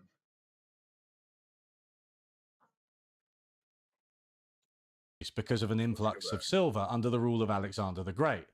The point I want you to remember is this: you're not going to learn much about it from reading Thomas Sowell. Now, you might be thinking, okay, Sowell's ancient history isn't the best, but why are you so focused on this? Why don't you focus on the strongest points of the book? This one doesn't. I mean, this is literally just one sentence that he's focused on, and he's building it up as a straw man. When what Sowell's really saying is that basic principles of economics apply in every society. Like, that's the point he's trying to make, which I don't think is contestable. So, really, there's a big straw man here. He's trying to dig into the economic conditions of rising price levels under Alexander the Great, and then to those in America. Like, but that's not the point that Sal's making. Sal's like, even if the price levels were caused by different factors in these two cases, what Sal's saying is that these basic principles of economics apply around the world and have applied over thousands of years of recorded history. That there are economic laws and rules. I don't think that's debatable. I don't think that's contestable. Yes, there are economic laws. There are relationships between things. Rent control laws have the same, like, and it's probably the case that the rising prices under Alexander the Great were because of monetary inflation, just as rising prices in America have been because of monetary inflation. I mean, I'm not prepared to defend the first part. I don't understand. I don't know much about Macedonian economy, your euro or whatever, but I know a lot about rising price levels in America. This is a very well understood, documented segment of American history. I mean, first of all, there were a lot of periods aside from the 70s where there was much higher inflation. If you go back in American economic history, like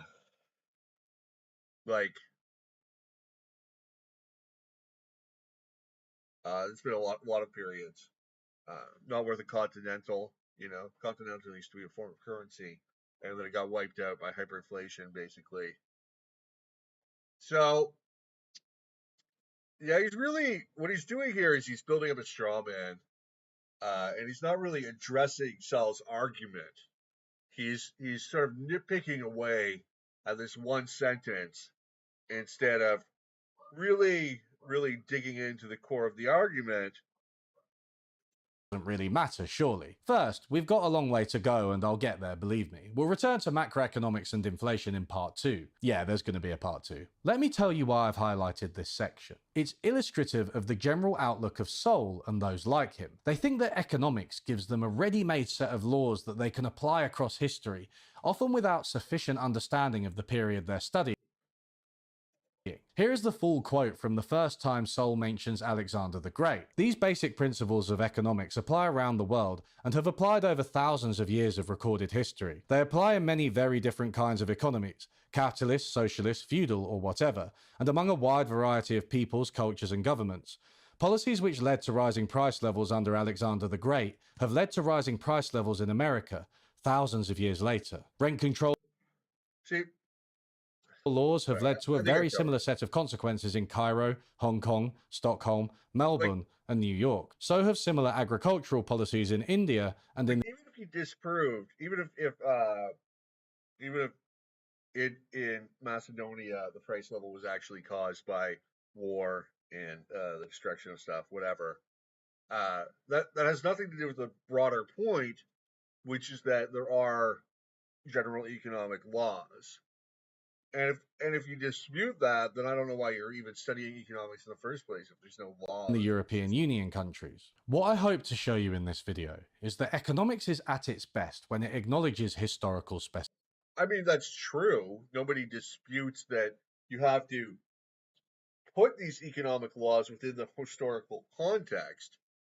That's the task of economic history, is to explain how the laws are explained by the data. Specificity. Thinking that we have laws which we can just apply to whatever time and place takes our fancy is intellectually lazy and arrogant. No, that's... So are you just disputing that there are economic laws? That there's no... I mean, what are you even doing then? Not understanding the details can lead to serious... No, nobody's saying you shouldn't understand the details. Okay, that's a straw man. That's not true. and avoidable errors. There may be tendencies, useful theories, and successful short-term predictions in economics, but we should never mistake them for eternal laws. No, there are laws of economics. There are absolutely there are relationships that are inviolable. Throughout this video, I want to show you how Sol's understanding of economics falls apart if you actually take a good look at the individual cases and their nuances. When I was 18, I applied for my first full-time job. The application seemed like it was for an administrative position, but when I got there, they surprised us. It was door-to-door sales. Great. I was one of those companies that preys on teenagers desperate for work by lying to them. Anyway, before I mustered up the courage to tell them I didn't want to do the job, I found myself venturing out into the suburbs.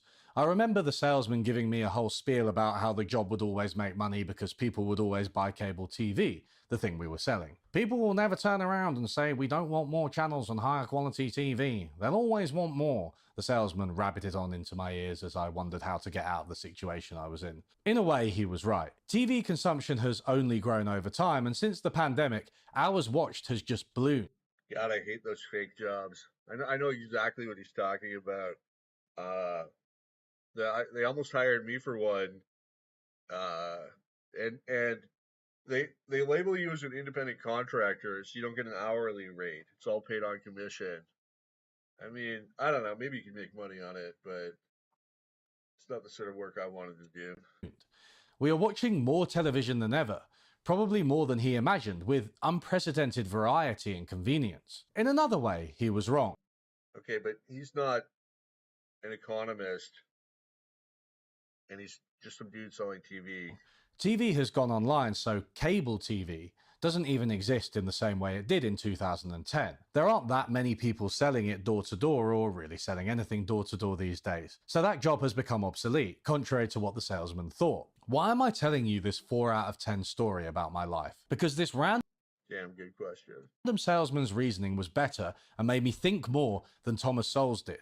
In the previous section, we were discussing Sowell's definition of an economy and how he centers scarcity. Eagle-eyed viewers will have noticed, however, that his definition of economics as a subject has another component, which is how those scarce resources are allocated. Remember, economics is the science that studies human behavior as a relationship between ends and scarce resources which have alternative uses. How to allocate resources naturally brings up questions about who gets what. For Sowell, this leads us to think about what people desire and how they'll use the limited money they have to fulfill those desires. What does scarce mean? It means that what everybody wants adds up to more than there is. This may seem like a simple thing, but its implications are often grossly misunderstood, even by highly educated people. For example, a feature article in the New York Times laid out the economic woes and worries of middle-class Americans, one of the most affluent groups of human beings ever to inhabit this planet. Although this story included a picture of a middle-class American family in their own swimming pool, the main headline read, "The American Middle, Just Getting By." His example is a New York Times article profiling a number of middle-class families, some of whom feel they are struggling. Sowell thought that they couldn't be struggling because in the picture, one of the families had a swimming pool. Wow, a lot of people have pools. Is this proof that people are never really satisfied with what they've got? Hey, turns out that the internet is a thing. Why don't I go and read the whole article to find out more about this pool? Long quote incoming. The unlikely owners of the backyard pool are Sean Brandyberry, 25, a data manager, and his wife, Tulana, 24, as evangelical Christians hoping to spend at least some of their time in missionary work. The couple shun material trappings. For them, a rising income is the road to financial independence, not to a home with a backyard pool. That is how a lot of people define their lives, by how much they have, Mr. Brandyberry said. I am not saying we are above that thinking, we clearly aren't, but we try not to let it be a conscious force driving our lives. The article explicitly and vividly rebutes the notion that their pool is a symbol of material affluence. It sounds like they didn't really want it, it's just that the house they found in that area already had one. All they're aspiring to do is to own a house to gain financial security. Shelter is a basic need, hardly the best example of relentlessly pursuing superfluous material goods, especially because the article states that they are evangelical Christians who are actively trying not to be too materialistic. They even had to dig dirt and junk out of the pool to make it usable. The pool came with the 30-year-old two-story, four-bedroom home in Springfield Township that they acquired last year for $65,000 in an estate sale. The pool was filled with weeds and dirt, the house run down. I thought I would fix it up and sell it at a profit, Mr. Brandyberry said. But with two infants... I mean, it's hard to imagine anybody denying this is a thing, that no matter how rich people are, the more they want. You see all the time people on Reddit that are like, oh, we have 2 six-figure incomes, you know, we're barely scraping by. It's very common for people who, certainly compared to the rest of the world, make a ton of money to view themselves as sort of struggling or breaking even or whatever, even though they're massively wealthy on a global scale. And 3 more children planned. His wife wanted bigger quarters than the 2-family duplex in which they had lived the previous 18 months, occupying one apartment and renting out the other. So they moved into the new house themselves. Don't get me wrong, I don't feel terrible for this couple the same way I feel terrible for someone picking litter in Ghana just to scrape by. But given the passage I just showed you, is it not simply dishonest to summarize their situation as they say they're struggling but they have a pool? They have a mortgage, which is more than twice their income, and being in debt can be extremely stressful even if you're rich. When you're concerned you may go bankrupt and fail to provide your family with a home, you're not just some spoiled middle-class American. Read in full and honestly, this is actually a pretty interesting article. It contains a number of themes. The unfulfilled promises of middle-class life in 90s America, the modern consumerist drive to keep up with the Joneses and whether it's worth it, how expensive housing is and how families struggle with this basic need, the challenges of having children, the different types of families and how they resolve these puzzles for themselves. For Sowell, though, this is all collapsed into, this article shows people always want more. So let's look at the section he's talking about.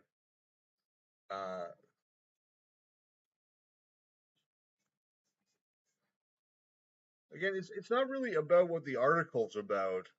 He's talking about scarcity. What does scarce mean? It means that what everybody wants adds up to more than there is. Okay, that's self-evident. This may seem like a simple thing, but its implications are often grossly misunderstood, even by highly educated people. For example, a feature article in the New York Times laid out the economic woes and worries of middle-class Americans, one of the most affluent groups of human beings ever to inhabit this planet. Though the story included a picture of middle-class American family in their own swimming pool, the main headline read, "The American Middle Just Getting By." Other headlines in the article included wishes deferred and plans unmet, goals that remain just out of sight, dogged savings, and some luxuries. In short, middle-class Americans' desires exceed what they can comfortably afford. Okay, that's not debatable. Everybody wants more than what they can afford. Nobody's like, well, aside from maybe like a monk or a wannabe monk, nobody's like, I wish I had less, right? People want more than they have. Everybody wants more than they have. I guess maybe some people are like really zen. They don't care about that sort of stuff, but everybody wants more than they have. Probably even the zen people, you know, they might be comfortable with what they have. They'd still take $1 million if they could, right? They want to just burn it or something.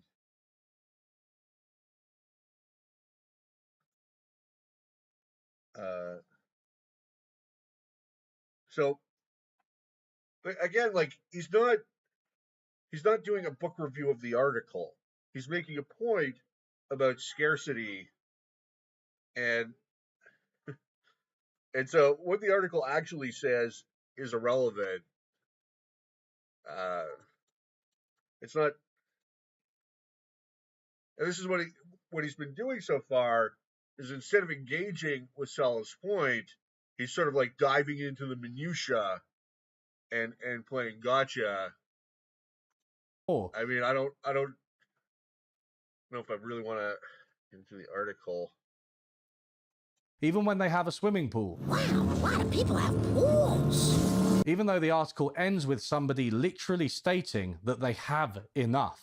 Mrs. Jones remembering driving with a friend who was talking about remodeling and enlarging her kitchen. And I thought to myself, isn't this big enough? It's plenty big now, she recalled. Asked me a couple of months ago, when were we going to upgrade our kitchen? And I said my kitchen...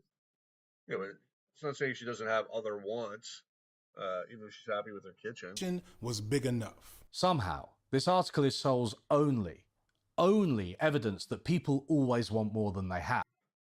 But that's self-evident. Who doesn't want more than they have? Who wouldn't? If somebody handed you $1,000, you want to take it? I mean, that just doesn't make sense. It's contrary to why do people work every day? Because they want money. You know, they go through, you know, a series of often unpleasant tasks because they want more than they have. They're willing to trade their labor. Maybe some people love their jobs, okay? The lucky minority. Most people, they have a shitty job that they do because they want money so they can buy stuff because they want stuff. It's not even debatable. And yet he's way out there on this absurd limb. Even if it supported his interpretation, it wouldn't be enough. And if this is his reading of an article in the country that he lives in, written at a time when he was alive, I mean, I can only imagine how poor his comprehension of the Macedonian Empire must be. You can't argue with Tom, so you might as well hide what he's doing.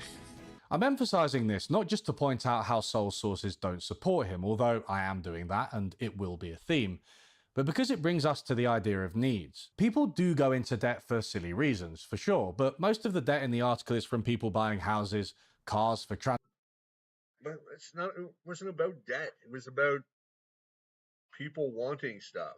It's about scarcity. transport, often to work. It's about desire. And things for their children. They're trying to attain what most people would regard as needs. Thomas Sowell does not believe in.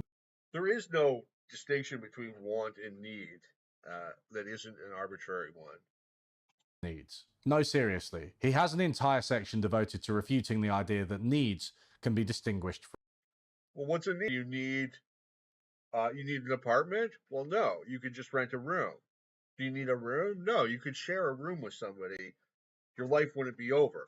So any point along that path where you say this is a need and this is a want, that's arbitrary and subjective based on your own particular desires and ends. There's no objective distinguishing point between a need and a from want. wants. One of the most common, and certainly one of the most profound, misconceptions of economics involves unmet needs. Politicians, journalists, and academicians are almost continuously pointing out unmet needs in our society that should be supplied by some government program or other. Most of these are things that most of us wish our society had more of. What is wrong with that? Let us go back to square one. If economics is the study of the use of scarce resources which have alternative uses, then it follows that there will always be unmet needs. Some particular desires can be singled out and met 100%, but that only means that other desires will be even more unfulfilled than they are now. Wait a minute. Did you spot that? Why does the second paragraph switch from needs to desires halfway through?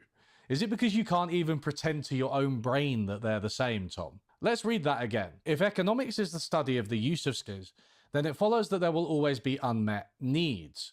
Some particular desires can be singled out and met 100%, but that only means that other...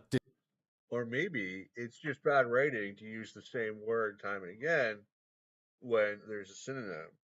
And he's simply demonstrating that desires and needs are the same thing. Desires will be even more unfulfilled than they are now. If economics is about the allocation of scarce resources and people will always desire more, and remember, he didn't prove this with the New York Times article. The only... I mean, it's not... That's not up for contention. ...source he used. Then it... Are you disputing that? You're not even making the opposite claim that I mean, it's an absurd claim to make. It's self-evident. It does not follow that needs specifically will always be unmet. They may be in a distinct category to wants or to desires, in Sowell's own words. He reinforces how weak his point is because rather than choosing examples of things people actually deem needs, food, healthcare, education, housing, he constructs a thought experiment about, of course, car parks. Anyone who has driven in most big cities will undoubtedly feel that there is an unmet need for more parking spaces. But while it is both economically and technologically possible to build cities in such a way as to have a parking space available for anyone who wants one anywhere in the city at any hour of the day or night, does it follow that we should do it? Well, no, it doesn't, which is why nobody is calling for that. Transport is a need, but people usually call for transport in general. People need to get around to work for their social lives. Yeah, this is called not engaging with the hypothetical. The point is, how much parking should be built? For their freedom. But they don't need parking spaces. That's why there are campaigns to nationalise trains and make tickets free, but not to nationalise and expand car parks. Oh, thanks DSA. They did later disavow this tweet in favour of public transport. I've probably said I need my back scratched in the past, but that wasn't a political call for an army of human back scratchers or for the universal provision mention it. The funny thing is that Sol makes such a poor case for giving up on the idea of needs that I think I can present the argument better than him. Consider the following propositions. First, needs are difficult to define. There are some blurry boundaries between a want and a need. Second, once defined, the necessary amount of a given need is equally hard to determine. Third, both the need and the amount of it will change over time and across different societies. Does the fourth proposition follow? There is no such thing as a need as distinct from a want. This is conceptually tricky. Much ink has been spilled trying to define needs. In On Human Needs, Kate Soper outlines some of these intellectual challenges. How can it claim that the needs for which it speaks have that objective status that was deemed to distinguish needs from wants? If any statement of needs is a statement of value, and if any genuine statement of needs is made in acknowledgement of its normative character, then what distinguishes statements of need from statements of want? We know that people need food and each person has some kind of necessary intake, let's say in calories for the sake of simplicity. Some need different types of food to others, while some just have more in general. Men need to eat more calories than women on average. People eat more and have more varied diets now than in ancient Babylon when they relied more on grains. So even this basic need has transformed over time. Sometimes, something which seems superfluous is actually just the modern way to satisfy a need. It's all well and good to admonish families for complaining when they have a big fridge, but where else are they going to store the kind of food you can buy these days? Are they going to put it out in the snow like people did in the Middle Ages? On the other hand, is a big fridge really a need? My schoolmate used to have a fridge of legendary size filled with goodies. They didn't need that, although it definitely made them some friends, who would loot through their fridge in search of Rockies and Dairy Dunkers, much like Alexander the Great looting through Persia. While needs may be tricky to define, moving from that to needs are impossible to define is a pretty clear example of sophistry, blurring lines and acting like nothing really means anything, man. Do you believe in God? And I think, okay, there's a couple of mysteries in that question. What do you mean do? What do you mean believe? And what do you mean God? The boundary between tall and short is not clear cut. The boundary between tablet and laptop is not clear cut. Just look at this. Ooh, turns into a tablet.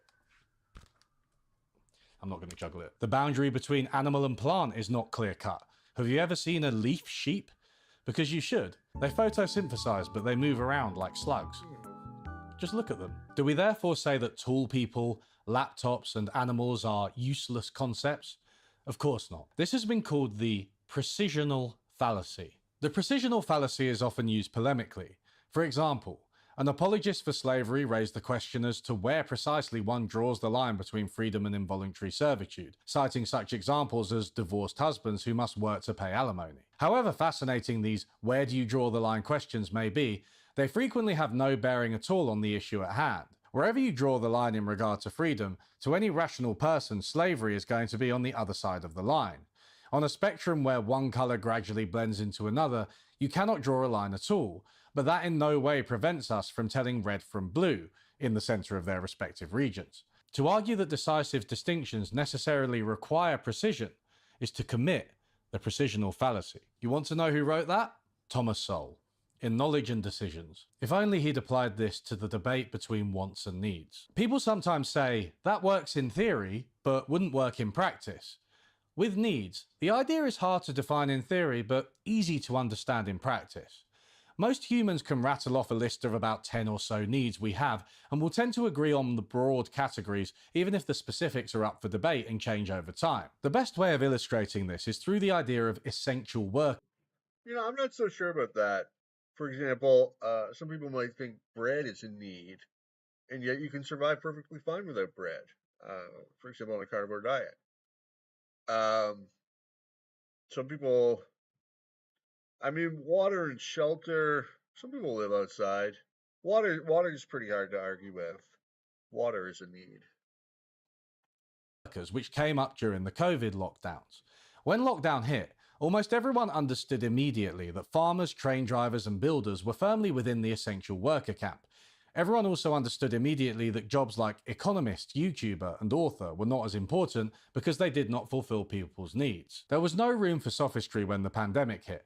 If it didn't provide us with food, shelter, transportation, entertainment, and so on, it wasn't actively produced. Non-essential workers stayed at home for months. The boundaries were blurry. There was debate over whether school teachers were essential, and they worked more during later lockdowns than earlier ones because people were more worried about missing a lot of school than a little. Nevertheless, there was a big class of jobs which fulfilled needs and a bigger class of jobs which did not. All right. Let's skip ahead to how markets work and fail. Like most people who use the internet too much, I've probably got undiagnosed ADD, and I recently discovered magnesium glycinate tablets which are good for sleep and focus. I'd recommend them for anyone who has trouble with either or both of those things. I used to take them before sitting down to read a chapter of basic economics, but even though they greatly enhanced my focus, I still found Sol's books absolutely mind-numbing at times. And I'm used to reading about boring economics stuff. One of my favourite books is Seeing Like a State, for Christ's sake. Have you ever tried to read that book? It's boring, but amazing. Sol is just boring. Why am I telling you this 3 out of 10 story about my life? I think the repetitive nature of Sol's book is important in itself. He repeats certain phrases quite a lot, not least the allocation of scarce resources, and goes over many of the same case studies and sources. I think I even spotted outright repetition a few times.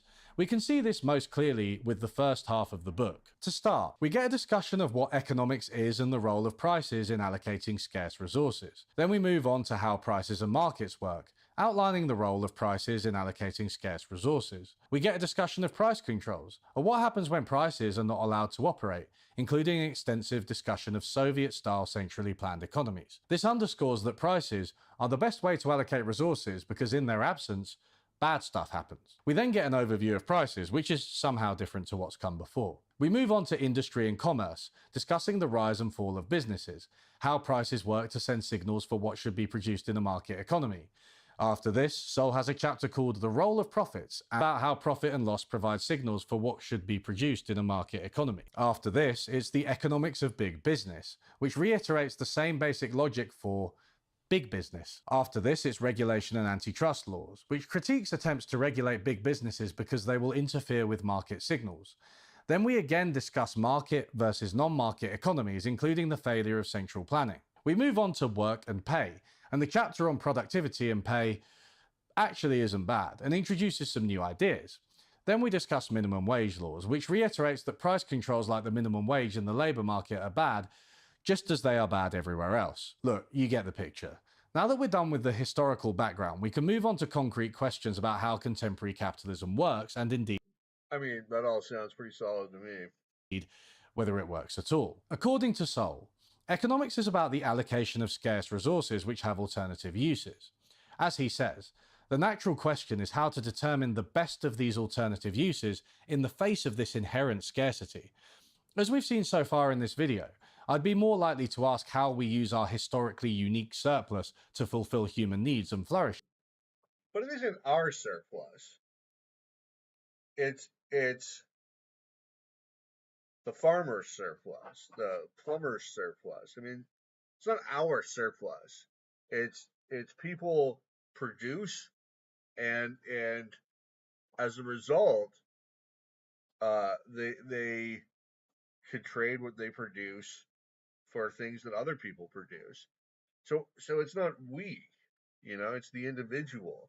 It's the people who are actually doing the work. This guy's sort of implanting himself as the central planner that controls society, because that's what every intellectual wants to do. They want to rule. They want to be Alexander.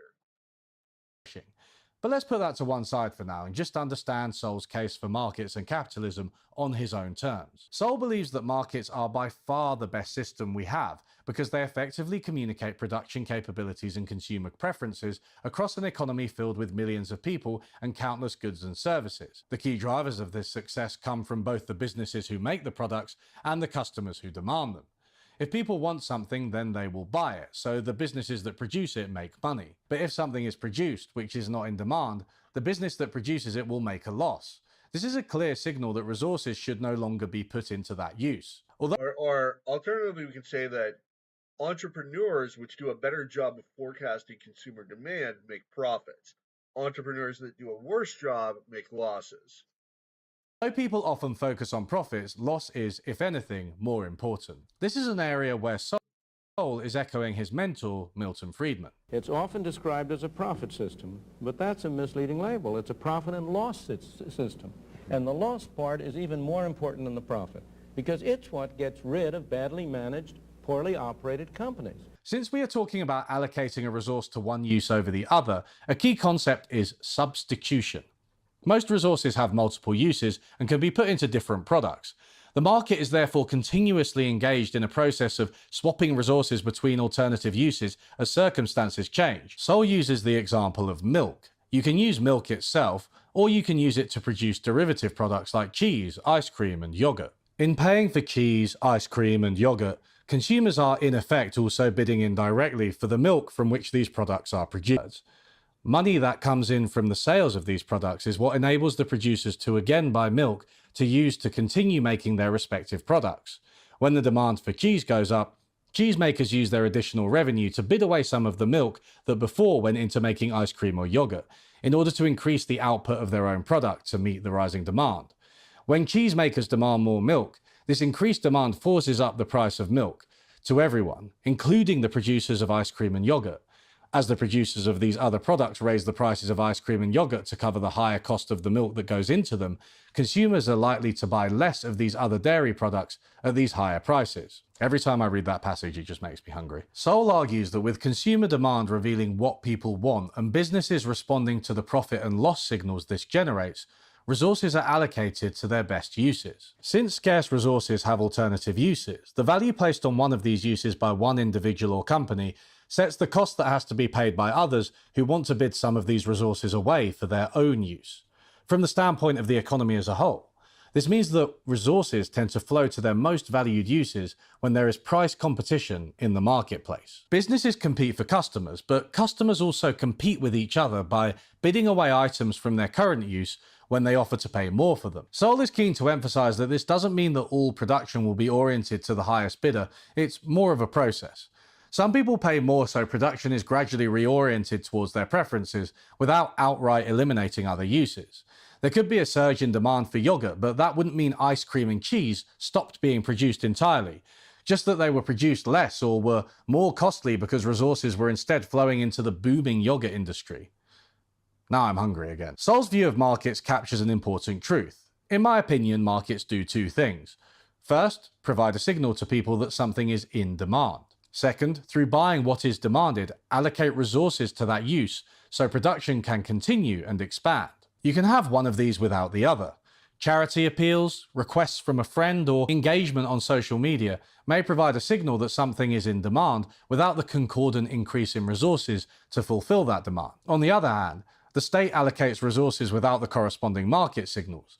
The government sends resources to post offices in rural areas, not because people offered to pay for them, but because of other considerations like equality or democracy. Markets provide both the signals and the resources at once without direct centralization, which is why they are a pretty neat tool, as CJ the X has put it. Sometimes, just sometimes, capitalism is kind of cool when you make something good and then people give you money and then you use their money to make another good thing. Sol is completely right here, but this is where the one-sidedness comes in. He doesn't give nearly enough credit to the obvious ways that markets can fail to provide what people need. It's not that Sol never mentions market failures. He does acknowledge some of them.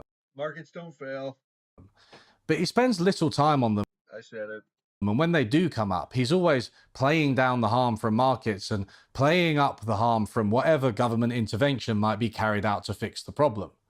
If you're naming your book Basic Economics, then this is actively dishonest.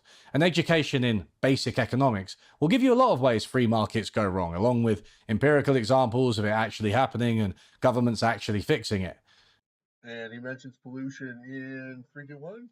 You know, putting markets in their place. To get us started, here are some basic examples. Monopoly. If businesses can overcharge for something, then the price does not represent the true value, but the market power of the business too. Customers have little choice in the face of monopoly, so their bids in the marketplace are biased. They'd like to pay less or buy different stuff, but they don't have the option. Fact. The only harmful monopoly, that is one that can charge the so-called monopoly price,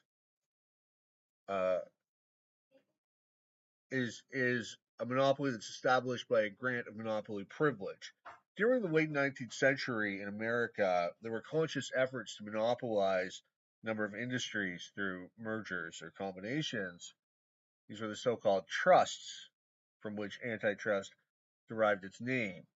Despite having substantial market share at times, 90% in the case of Standard Oil, 90% plus, prices in the firms that the trust operated actually fell faster than the price level as a whole. This was during a time of deflation. This is the late 19th century, the Gilded Age, and early 20th century. So it's a myth that a harmful monopoly can result in a free market. Yes, a firm like Microsoft might achieve dominant market share, but Microsoft gives Windows away for free. You don't need to purchase a license. It works completely fine with that. And I know because my last laptop came with Endless OS, which is a Linux operating system. I just made a USB flash drive with a basic Windows installed it, to give them a license, and my copy worked perfectly fine. So how is Microsoft charging the monopoly price when they're not charging you anything at all, at least to consumers? And their competition, Linux, is also free. So, yeah, basically, I think I've said enough. Monopoly theory smashed. The same applies to workers or smaller businesses who are reliant on the monopolist. External effects. Those who are not involved in a market transaction may be affected by it, whether positively or negatively. Buying Pollution. petrol and using it to power your car causes local pollution. Does it though? I mean, if you can't actually identify qualitative harm from the so-called pollution, does it really exist? I mean, what harm to what individual has one car driven been done? As well as climate change, plus all the other horrors associated with cars. Don't even get me started on climate change. The signals sent by the buyer and the seller therefore do not reflect the true value of the activity of buying and using petrol. Information problems. If market participants do not truly understand the transaction, it's absurd to argue. False. You don't need to know the correct value. All you need to ask yourself is, does this benefit me? It doesn't matter. There's always going to be information asymmetries. Doesn't mean the government should step in. It doesn't mean the markets are failing. People are still making mutually beneficial exchanges. Argue that they have the correct value for it. Next. Most people do not have the information on every available alternative they could have chosen, so they cannot make these pristine relative comparisons, substituting one thing for another. Doesn't matter. You likely don't know the price and quality, even of all the... All you have to ask yourself is, does this trade benefit me? That's it. It doesn't matter if you don't know every single datum. It doesn't matter if you don't know what the buyer paid. That's not germane. What matters is, does it benefit me or not? And you are an expert in determining whether a purchase benefits you, improves your situation. Basic goods in your local area, like groceries. It's much less likely you have a good idea of the ins and outs of various insurance plans or financial investments. In the extreme, On the other hand, you could end up financial investments in about 5 minutes by looking online. Information. What? It doesn't take a genius to know that you should just put your money in the S&P 500 or some fund that tracks it. Problems are just fraud, misinforming consumers about what you. And fraud is a criminal activity. That's not part of the market. Robbing somebody isn't part of the market. That's not a market failure. That's a crime. Are selling them. Irrationality, or as I prefer to call it, the human. Nobody's irrational. It's not even possible to do something without using reason. All action requires the use of reason. Factor. Even when people have the information in principle, they may not be able to act on it due to cognitive limitation. People don't really know what they want a lot of the time. False. A person is the only person who knows what they want. And even less what to pay for it. You can easily be prompted to pay a particular price by environmental cues. Companies, of course, take advantage of this. Not too long ago, we had nonsense at Black Friday. But you know Black Friday is basically a scam, right? Companies just say things are on sale even though they're the usual price. No, things go down in price on Black Friday. Loads of people fall for it, even though the scam is kind of transparent and information about it is public. Even outside of Black Friday, sales and buy one get one free have been used in this way for decades and people still fall for them. The prices seem better when there's an offer, even though the offer continues indefinitely and makes the company. Either way, I mean, you could still, whatever, it's an offer. You can still evaluate whether or not it benefits you. I mean, sound profits. Detailing these. Okay, but that's not even an example of irrationality. Okay, there's nothing irrational about any of that. Rationality means using reason. What he's really saying is people are making the wrong decision based on some unannounced subjective metric that he alone knows, apparently. That's not being irrational. These market failures. They're still using reason. It's not possible to purchase something without using reason. You can't act without using reason. All action entails the use of reason. Ergo, it's not really possible to be irrational. One by one could form the basis for an entire video or series of videos. If I were more of a mainstream kind of economist, then this is how I'd respond to Sol. And the fact that he doesn't take all of these problems seriously enough is exactly why economists don't take him seriously anymore. If you post the word Sol on the Academic Economics Discord server, you will get the automated reply,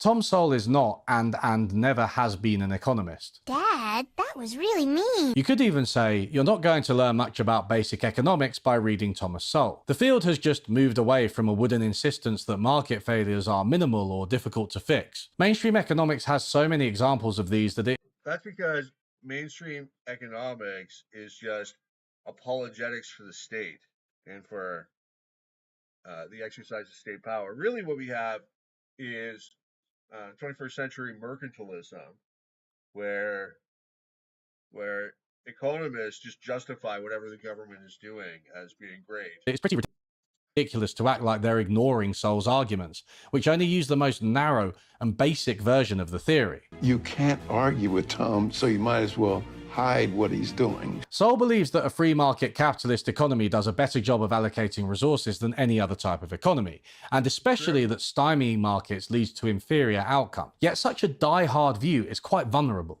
If you just proceed on a case-by-case basis, taking each market as it comes, it's easy to find examples where the non-free market set of policies is clearly better for more people.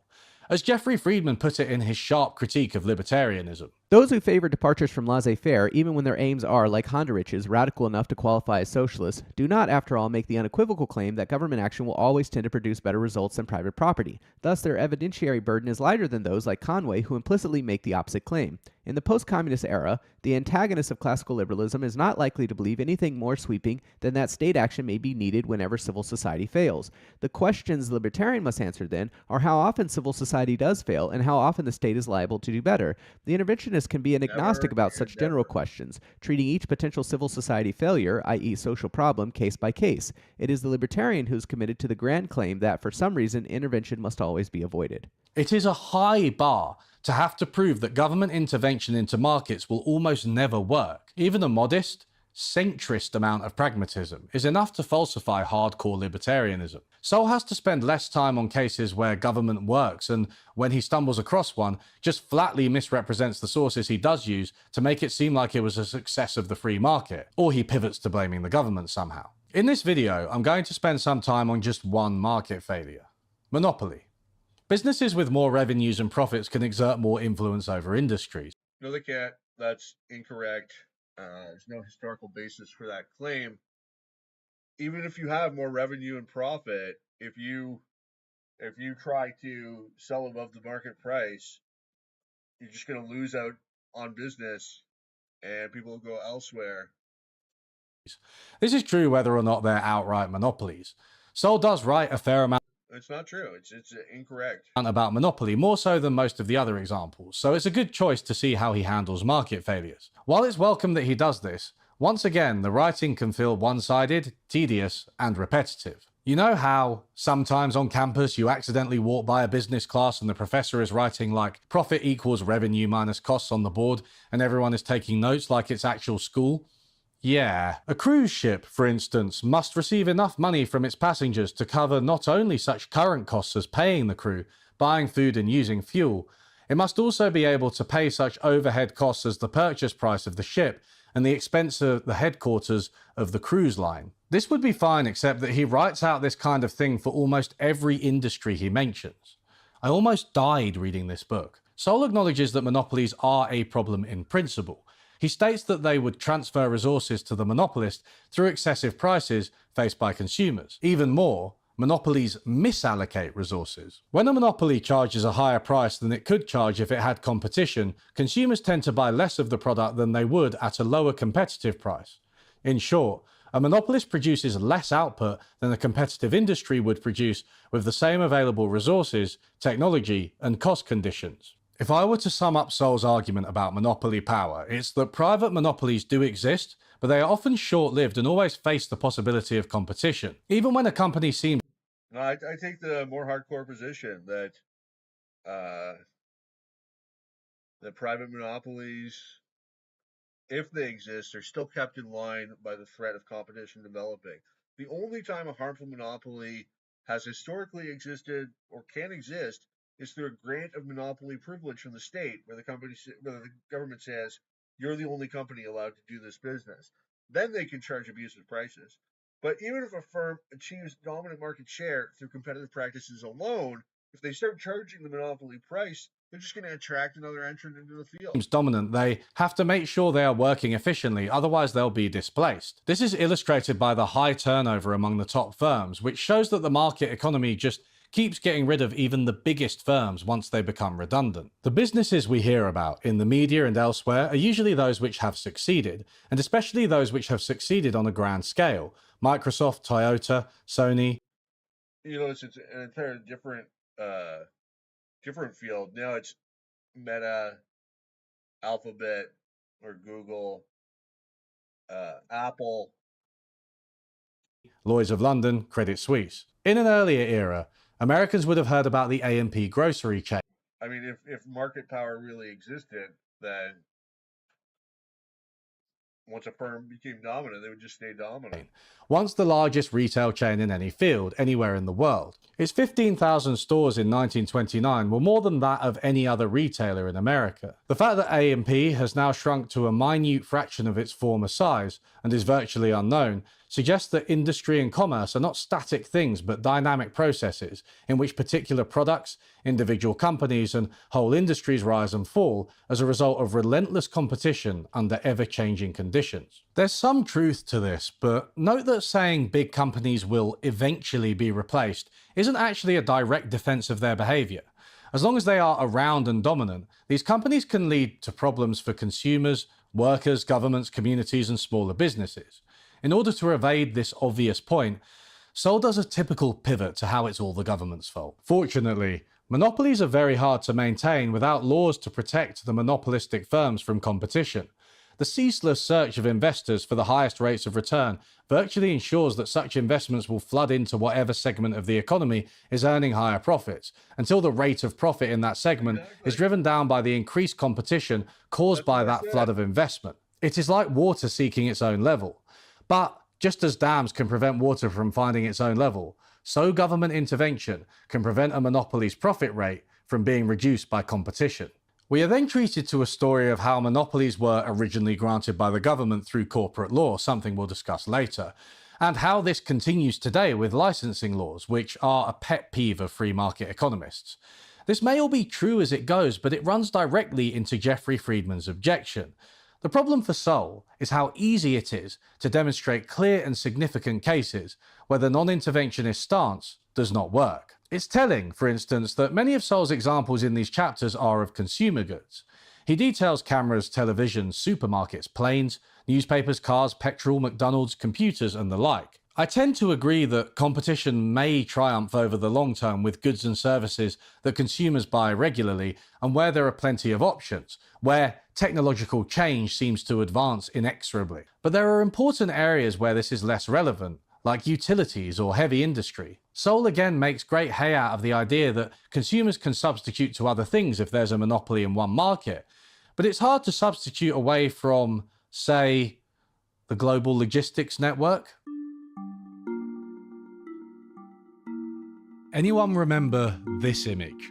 In 2021, the Ever Given container ship was lodged in the Suez Canal for 6 long days, creating a massive queue which reached almost 400 ships by the time it got moving again. Multiple tugboats and dredgers were needed to dislodge the Ever Given, and one unlucky person actually died in the process. The cargo was going from Taiwan to the Netherlands, but it caused long-lasting problems for ports and companies around the world, with the impact stretching as far as Sao Paulo in Brazil. The ship trapped in the canal was an almost too on-the-nose symbol of the general problems with global supply chains over COVID, which saw obscenely large queues in ports. Sailors had to sit on container ships for days, even weeks, while the goods they had were unavailable, stuck below rows and rows of containers. Yet the spectacle of these clogged ports was just the most visible part of some worrying trends in global shipping and logistics over the past few decades. The top 10 ocean carriers today control over 80% of the market, twice as much as they did in 1998. Wait. Sorry. I'm just getting something in here.